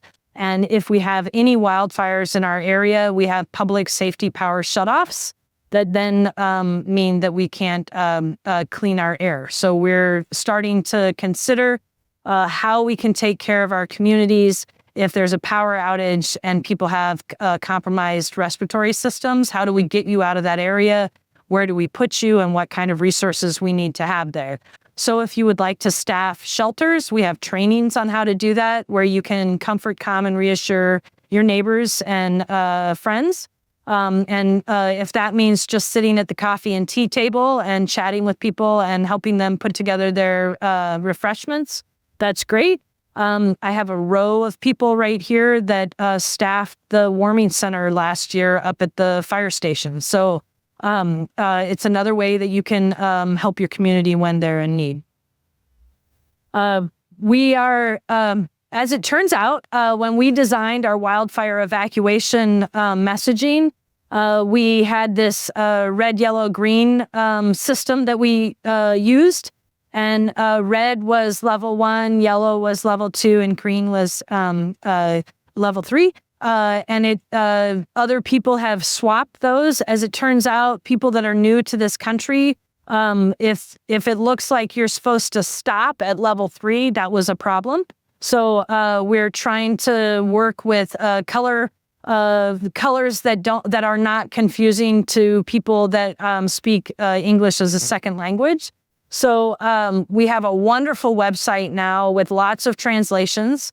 If you're someone who works with communities that speak languages other than English, the publicalerts.org has a hazard page and lots of information that has been translated already in multiple languages. I just got another grant this year, so we're doing more translations. Again, that access to information and education is critical for people preparing. So this is a fun one. This is a picture of my wedding. I used an incident action plan to get married, by the way. I do love incident command system. But in order to close, I'm a cheapskate, number one. So my wedding cost the $50 permit to close the street. And I did a potluck. So I had 4 wedding cakes because friends made wedding cakes. It was awesome. And 5 emergency managers showed up to help me organize the wedding. It was super fun, by the way. But when you close your street, you have to get signed permission from everyone on the street. So in addition to me going out there and trying to do the 7 people barbecue to do a disaster resilience thing, the most disaster resilient thing I did in my neighborhood was get married in the street. So I met all my neighbors. We had a big potluck, big party. So if you want to get to know your neighbors, you can get married in the street. because disaster resilience starts with you. I would love to get this shirt because it's true, right? Every step along the way, it starts with us. I had a staff member, Justin, and he was a real peaceful guy, liked to fish, but, catch and release kind of guy. And the person that lived next door had a big truck and it had an NRA sticker in. He didn't think he was going to like that person. And it took him a really long time to reach out and make that first contact. But he taught these classes as well. And of course, I made him say the same things. Make some friends, make some friends. It's up to you. You don't like or love all of your family. You don't need to like or love your neighbors. They're going to be your first responders. So eventually he said, if I'm going to teach these classes, I'm going to have to go knock on that guy's door. And he and that guy ended up being great friends. The guy bought the truck. It was used. The sticker had nothing to do with anything. But it starts with you, right? Don't wait for your neighbor to come over. Go over to your neighbor. There's some handouts in the back. Maybe I don't see them anymore, but the Help OK signs. If you take one of those signs, there you go. And I used to set those down. Will you flip it over? There you go. Help, okay. I used to put them on 2 stacks. I would put some with help up and some with okay up. And then I would judge the people as they took from the different piles. I'm just kidding. I didn't judge you, but I did think it was interesting which pile people were taking them from. But the help okay signs, what you do with those is that's my outreach light, right? You just go to your neighbor that you haven't gotten to know yet, and you say, I went to this presentation. Hey, I went to this presentation last night, and the lady said that if I give this to you, you can put it under a table, under your couch or a chair in your living room. And then when that big earthquake happens, if you need help, you can put help in your window. And if you don't need help, you can put okay in your window. And then the people that are trained to do damage assessment and triage and medical and disaster response, when they see that okay sign in your window, they're going to know everybody's okay. And they're going to know everybody's okay. And they can skip your house and go to the next house and maybe save a life. And so it's the easiest way maybe to knock on a door. So take as many of these as neighbors' doors you're willing to knock on. But it begins with you. It has to start somewhere because you have a job as an individual and you have a responsibility as a neighbor, right? This is a plant sale. You don't have to have a disaster resilience presentation. You just need to get to know your neighbors. You can do a yard sale, a neighborhood yard sale. We're going to do a walkable yard sale. We're all going to do our yard sales on one Saturday. And on Sunday, it's going to be a free share. And you're going to get to know a lot of your neighbors. Whatever your interest is, if it brings together some people, then do that. That gets to know people in your community. We already talked about making a plan. I don't focus on kits. I'm not saying that I don't have a kit. I don't have tools that help me feel like I'm going to be able to contribute to response. But I do think that there's 2 really important things we need to focus on. 1, medications, and 2, water, right? So those are life safety elements that we all need to consider. I am not a doctor. I'm just an EMT, so if you're bleeding, I'm your person. But if there's anything else going on, you're going to need your doctor. I can't tell you which medications are going to be life-saving for you, but your doctor can. So having a conversation with your healthcare provider and asking them, are any of the medications I'm on so critical that if I miss any of them, my life is at risk? And if they say yes, then you have some decisions to make about investing extra funds to have more of those medications on hand. You can ask your doctor, if I run low on these when a disaster strikes, should I take a half of one a day? Should I take one every other day? How long, right? So you can ask a lot of questions about your medications with your healthcare provider. When my mom was still alive, She was on several medications. She had Alzheimer's, and so I was taking care of a lot of that for her. And I remember I picked up her medications from the doctor or from the pharmacist one day, and it was $120 for one of her medications. And I said, "Oh my gosh, does insurance not cover this?" And she's like, "Oh, well, let me check." And she checked and she said, "Oh no, insurance covers it. Without insurance, it's $1,572. And I was like, holy moly. The reason that's important is because your doctors can prescribe extra medication for you if you tell them, I would like to build an emergency kit, and if it's okay for me to have some of these medications, they're going to tell you need to rotate through them. You can't stockpile meds. Some of them expire. But they may give you a 90-day supply and refill it so that you always have like 30 days that you are rotating through. They can do that, but your insurance will unlikely cover it, right? So that's an investment, and I would not recommend doing that unless your doctor says this medication is something you're going to need. So have that conversation with your healthcare provider or your loved one's healthcare provider if you're someone who's taking care of someone you love. And then because I want to be part of the response system, I've had to put stuff in place in different areas of my life that make me feel like I would be able to respond regardless. So this is a picture of my desk at work. Somebody told me I should buy stock in the bubbly water thing because I do. It's a guilty habit, pleasure for drinking the bubbly water. So that's an old pair of retired fire boots. A nice pair of well-fitted leather gloves, and a hard hat, and I have a dust mask. So head, eyes, airway, hands, and feet is what we should be thinking about. This is a picture of my car. I will say that you need to think about people breaking into your car. So one of the things after this bag actually got I got a window broken and this bag stolen out of my car. So now what I have is something very similar to this, but I also got a black sleeping bag from Goodwill. It was $4.99.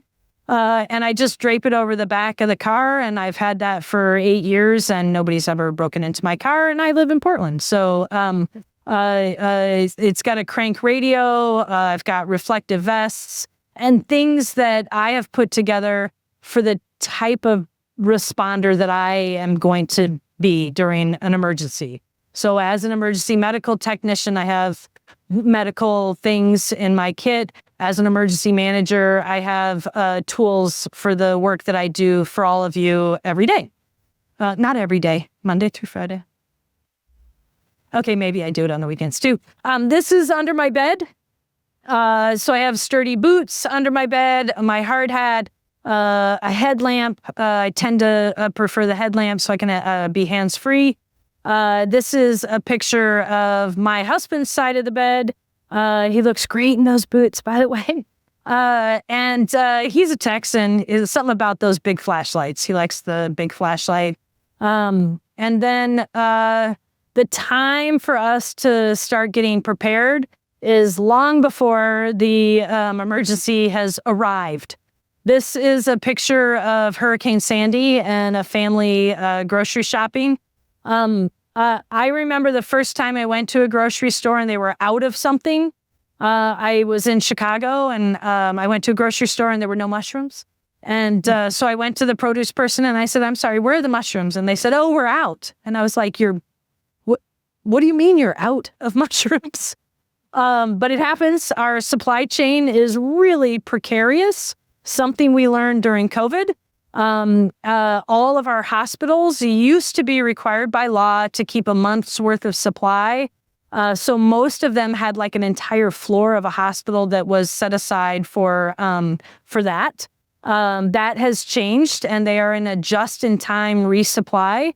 And I could call on some people here to help me answer that question, but I don't know what that rotation is.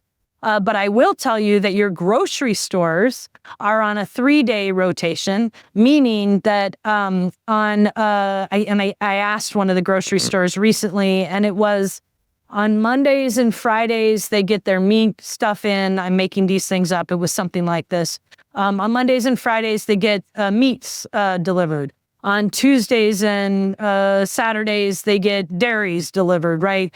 But if that system means that our grocery stores, if we remember shopping during COVID, I started taking pictures of the grocery store shelves.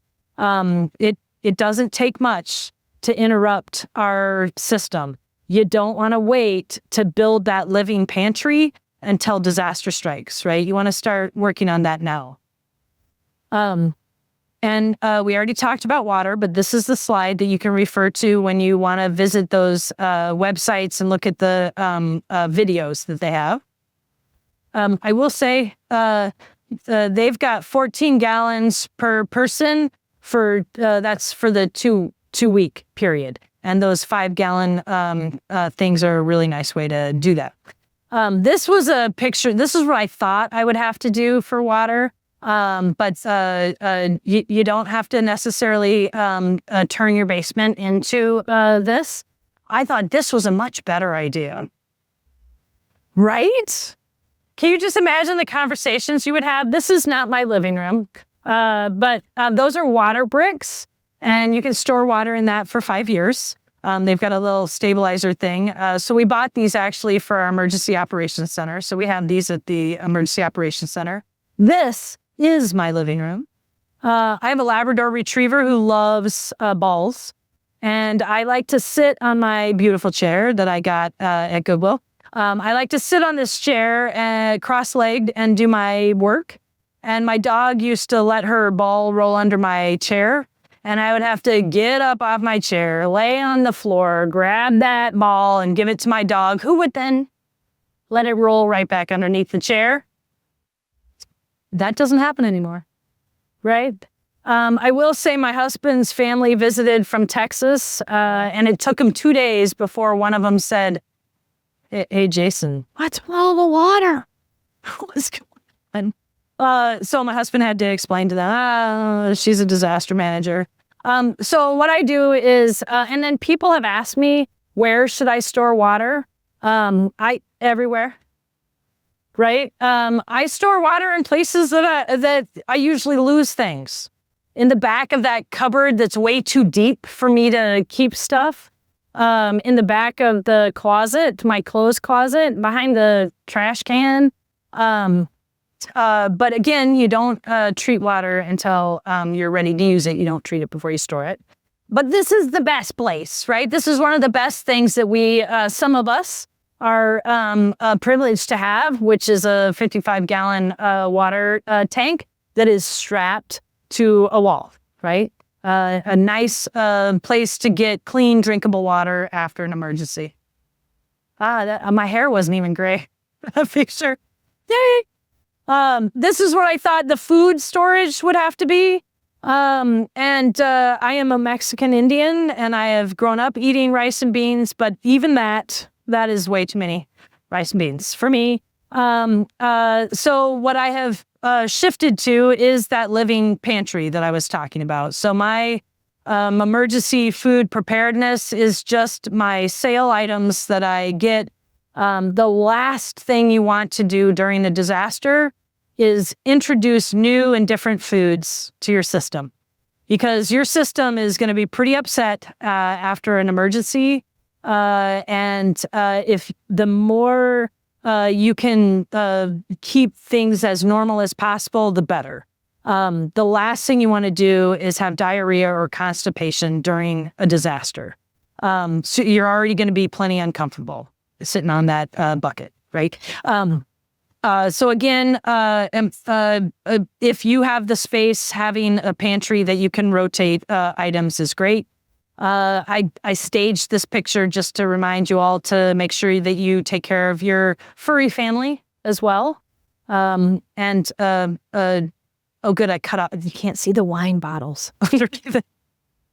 But that's always good too.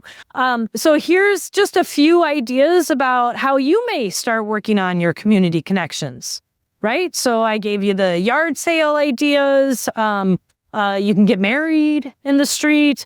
You can throw a block party. I know that a lot of you during National Night Out have the sheriff's office come out, and they drive around and they visit the different neighborhoods. Those block parties are a great way to get to know your neighbors. You don't have to talk about earthquakes or anything. Just get to know your neighbors. Your faith communities do a lot of really great community contributions. Food pantries, maybe establishing a food pantry in a location that doesn't already have one. In my former fire district, we had a clothes closet, right, that collected clothes for professional women. So lots of things that you can establish in the community now that will help people every day and then will be in place during a disaster.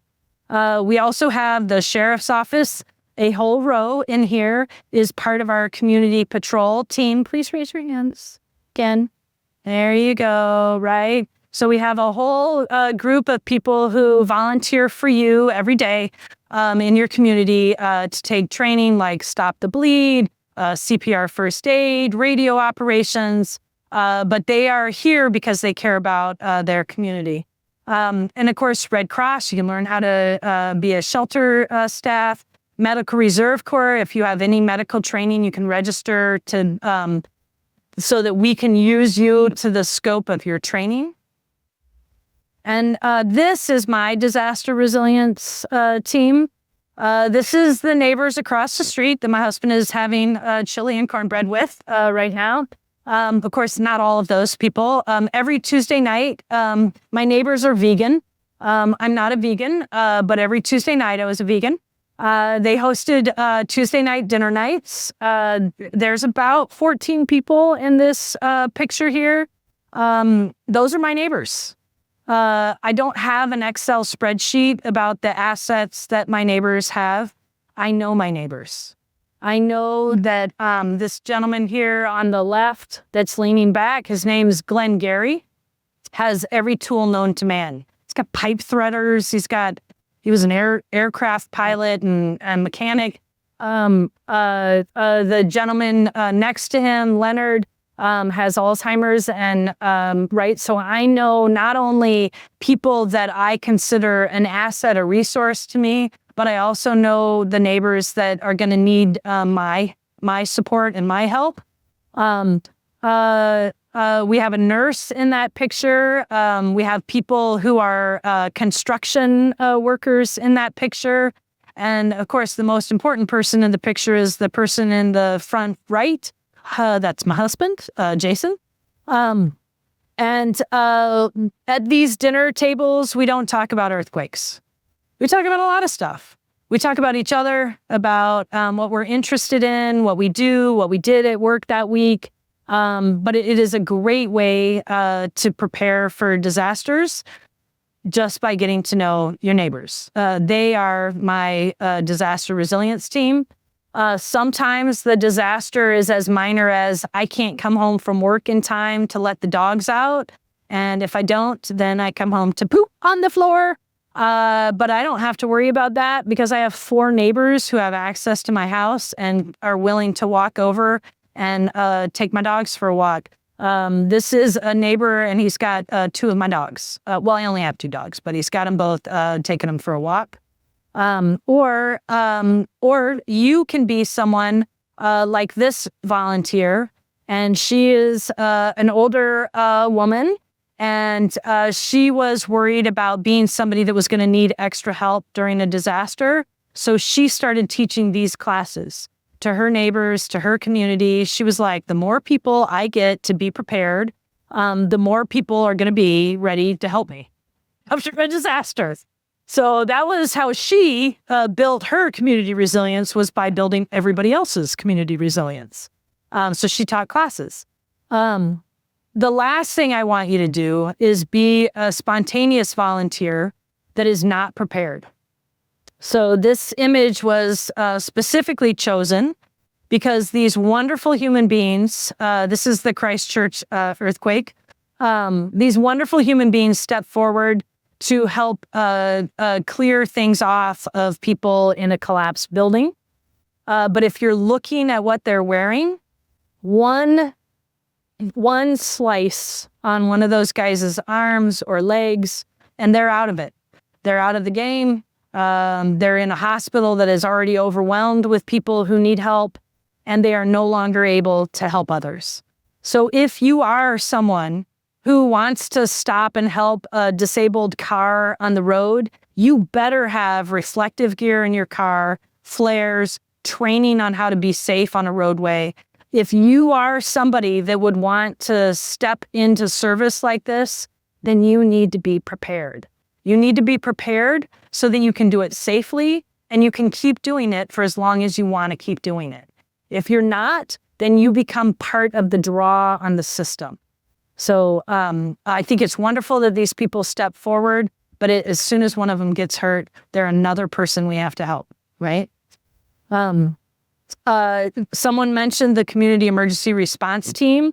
We're working on it.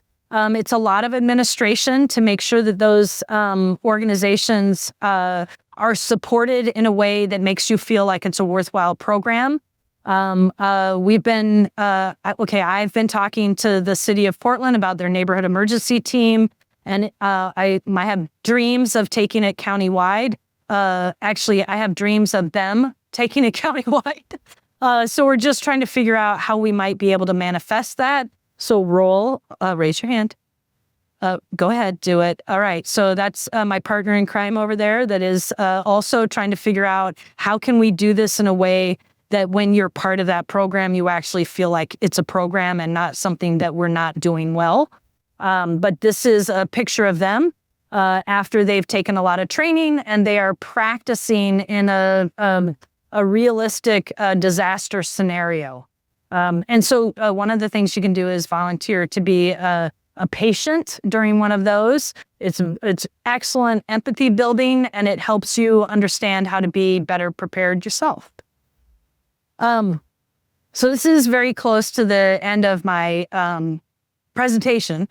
And this is a picture of my mom when she was still alive. My mom used to live in Arizona, and when she got Alzheimer's, I moved her to Oregon. I took her away from her beloved Arizona. This was my disaster. And my disaster resilience team showed up for me. This is a picture of them looking through her photo album while I was moving her into the assisted living facility. I don't have to wait for the earthquake. My disaster resilience team is going to be there for me. They've already demonstrated it. So get to know your neighbors. Get to know more people that are different than you, that are older, younger, different political, different fields of interest. Diversify those friendships. They will pay you dividends, and it won't necessarily be an earthquake, right? And if I'm wrong and that earthquake doesn't happen in our lifetimes and all you did was make a bunch of friends, you got a bunch of friends, right? So I finished early, by the way, so I should get some congratulations for that. Congratulations. Can we thank Alice? Thank you, Alice, so much for that. Yeah. Thank you. Well, I just want to finish with a few things for us. And first of all, the PowerPoint, Alice, before you leave, turn on your computer again. I have a thumb drive. She was fixing it before she started tonight, so I don't have this one. Oh, I don't have the thumb, right? I have a thumb. You don't have a I hole? don't have the thing. I don't have, no. Oh, it's an Apple? No. All right, fine. You got to email it to me tomorrow. I will do that. Fine. All right. But we will get that online, the City of Troutdale website, so that you can get all these fabulous links. So you're going, how do I write all that down? No, they'll be embedded in the PowerPoint. So you can click on the link. We'll probably turn it into a PDF, so you can hit those activated links from our website. Give us till first or middle of next week. You saw a lot tonight. I just want to add these emphases here. You saw a lot of stuff talking about earthquakes and bridges and things like that, and what happened in Christchurch down in New Zealand and things like that. This is not because it may be germane to you, but it's also helping you understand it's a reality. It happens. It will happen. If you just remember the last couple months in southeastern United States, oh my goodness, just whole cities just torn to the ground. Those who were prepared could help themselves and help others. So understand it is a reality. Also understand that we as a city, as much as we can, you're limited resources, but we're doing what we can with the infrastructure to make sure, such as the water, as Alice talked about, even though you'll say, how can I have enough water for months till the water system is back on? One of the things that we work on, as I mentioned as we started, is we just had a new generator permanently installed at one of our major pump stations. We're working on how to harden our reservoirs because we need to make sure we have water where you can get to at least. And then we work on slowly replacing all the pipes within the city because there are some pipes, not that many, but Portland I feel really scared about because they have a lot of cast iron pipes from the early 1900s that are still underground. We are slowly, I think, gotten rid of almost all of those, trying to move to types of materials that flex a little bit so that the water system can continue. So we're thinking about those things. We have generators. We're trying to put together things that will help you. Now, one of the things we're going to be looking into the next couple of months, you'll see it on Facebook, is we came up with this idea, why don't we invite people in our community who are doctors, nurses, and EMTs to tell the city who they are and where they live? Because if there's this kind of earthquake and you can't get across the bridges, you can't drive down the roads like you saw at the Nisqually earthquake, you need to know, the city, we need to know, because we're going to tell them. We don't want to know, we're not going to tell everybody in your community who the doctor is, the nurse. They'll be over at their door asking for advice. No, we will keep a secret list of the city. So if this happens, the city will be able to contact those individuals and know in what neighborhoods they are so they can be that resource to your neighbors. So that's something we're going to be working on the next couple of months. So we are trying to help in these situations as much as we have the resources to do so. Now, back to the questions you had about the Stark Street Bridge. That's a county problem. That is your bridge. I didn't see that up there on the thing. I will tell you, however, first of all, they say early next summer. If it's ready to go by this time next year, I will be surprised. It just takes longer. Now, also understand, it was a blessing that that bridge is closed because you know what we saw on that bridge? It was a very crappily built bridge. A truck took it out of action. So if you look at the foundation, it was round rock stacked together with plaster. It wasn't a real good foundation. If you want to see a good foundation for a bridge, go look at the train bridge up here. They put it in 1904, and I think they used all the cement on the West Coast when they did it. But it's also in a zone next to the Sandy River. So anyway, so when they're going to rebuild the bridge of the Stark Street Bridge, it should be much more resilient to an earthquake. So that's a good thing to know. Now, yeah, I don't expect it till summertime. And please, side note, advertising, please slow down through downtown Troutdale. The speed limit is 20. We have noticed the traffic has increased immensely down in Troutdale. And I've been almost hit twice in the last 2 months for people ignoring crosswalks, and just blowing through downtown at 45 miles an hour. I think the record right now is 54. Somebody got a ticket for it through downtown. That's a 20-mile-an-hour zone. Anyway, sorry, but remember, yeah, well, I wasn't going to say that one of our deputies says most of them are from Corbett. I apologize for those in Corbett, but they're annoyed because they can't cross the Stark Street Bridge. Yeah, and I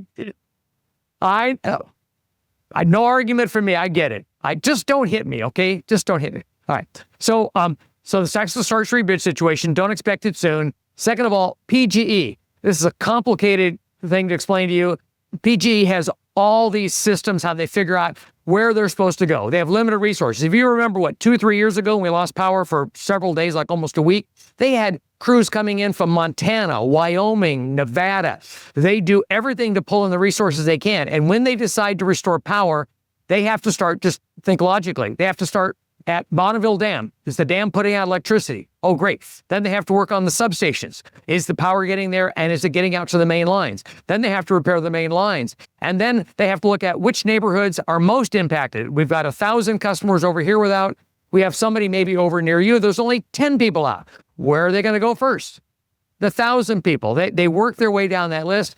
So, sadly, if you're in an area where there's few of you on a certain line, you're going to be last. One of the things we are working on with the county and PGE is that we're going to try to underground more of the lines in Troutdale Troutdale Road is one of those main lines we're working on now. One of the things that we have, I think on the taxes you paid, we've got like $3.5 million, $3 million saved up to underground that line because the city has to pay for it. But right now we're getting there's a federal grant through the county. It's going to replace the Troutdale Road overpass to the Beaver Creek there. If you see that Beaver, there's no sidewalks. It narrows down right there. We're hopefully going to be redoing that whole culvert and that whole bridge in the next 2 or 3 years. And that's going to be a real logical time to make everything undergrounded there. Because if it's undergrounded, except for an earthquake, but at least the ice storms that we have in the wind won't go out. So we're continuing to work on those things.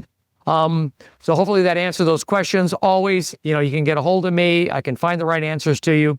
You have that information online. Alice's crew is great. They're always available to help if we have issues out here.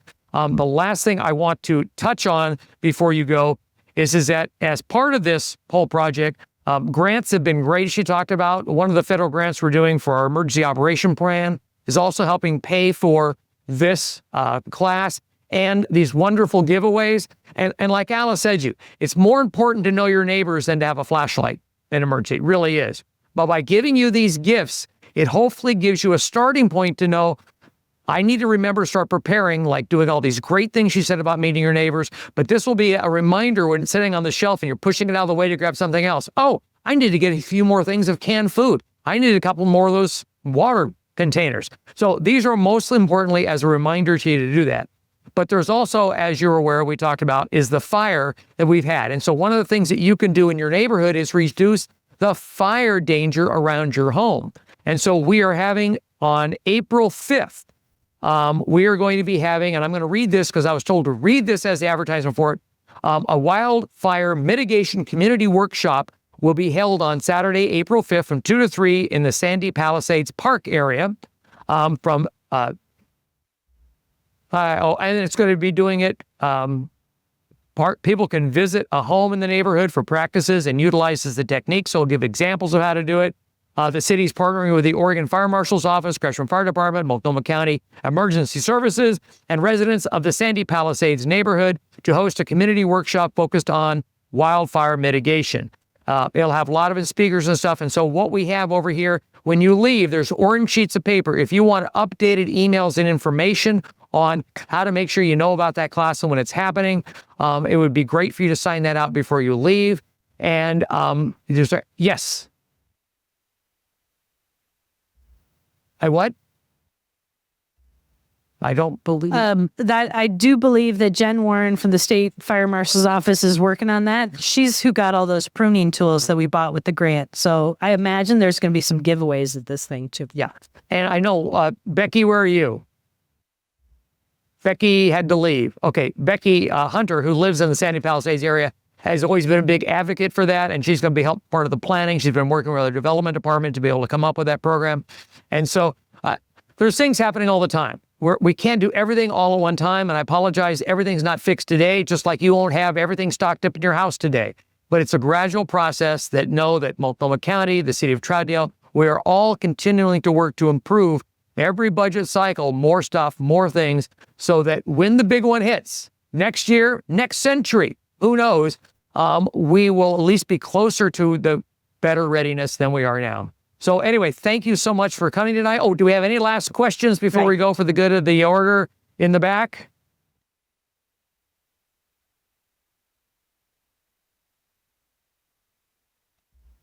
Do you have any designated meeting areas? We work with Multnomah County, who has designated areas if there's like weather issues, cold weather issues. We've worked with Reynolds High School.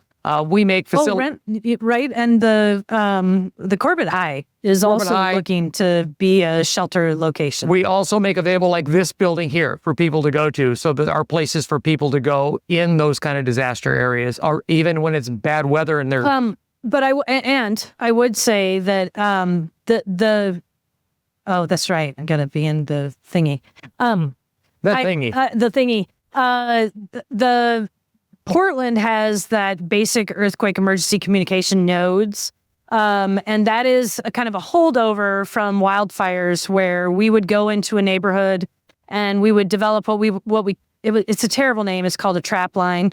But we would go to places in the community where people told us they go to get information. So in my old fire district, it was Joe's Donuts and No Place Saloon, which is awesome. So in your community, if you have areas where you know people naturally gather that you think are good evacuation assembly points or places where we could have, like the fire station in Corbett served as a warming center. So it depends on the meeting places and the purpose. But I'd love to have a conversation with you about that. I truly believe your safety is your responsibility. Just like my dad realized that he had a role to play as a community member. We over in Portland, in Multnomah County, we can't do it for you, right? Like the community has to say, this is what we need. Can you help us figure out how to manifest it? That's where we really shine, is helping connect you with the resources that we might have or the things that we might know about. But we need you to tell us what you're interested in doing. And then you bring the people power and the time and resources in that way. So I'd love to talk to you about what you mean when you say a meeting place and what its purposes are. And then we can work together to try and identify some of those places here. Yeah. And also, I want to also thank the citizens of Troutdale 15 years ago when you approved and we built the Troutdale Police Community Center, because in that building, the Kellogg Room where your city council meets, it was designed to be an emergency command center. And during the fire, that's where Multnomah County set up. I used it in that room. And that's why when you go to the Keller room, you look around, you see, why are there so many outlets and why are they colored orange and why are there so many ports for computers? Because it's designed to have dozens of people in there hooked up to power and computers to be able to manage an emergency that affects East County and the city of Troutdale. So as we wrap up real fast, any other questions? Yes, right here.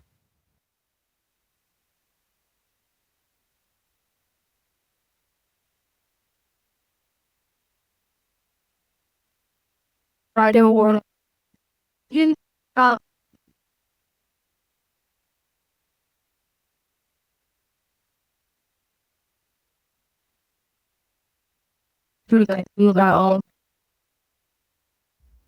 Yeah. All right. For the tape, what she said was, if you have medical issues that need electricity and or water, particularly electricity, if you get a hold of PGE and you qualify, they'll put you on a special program to check in on you and maybe prioritize getting your electricity back on. They don't do the prioritization. Dang. I know. I'm so sorry. But they do call, right? And yeah.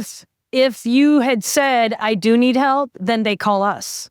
And then we connect and try and provide that assistance. So it is a great program. So another question, sir.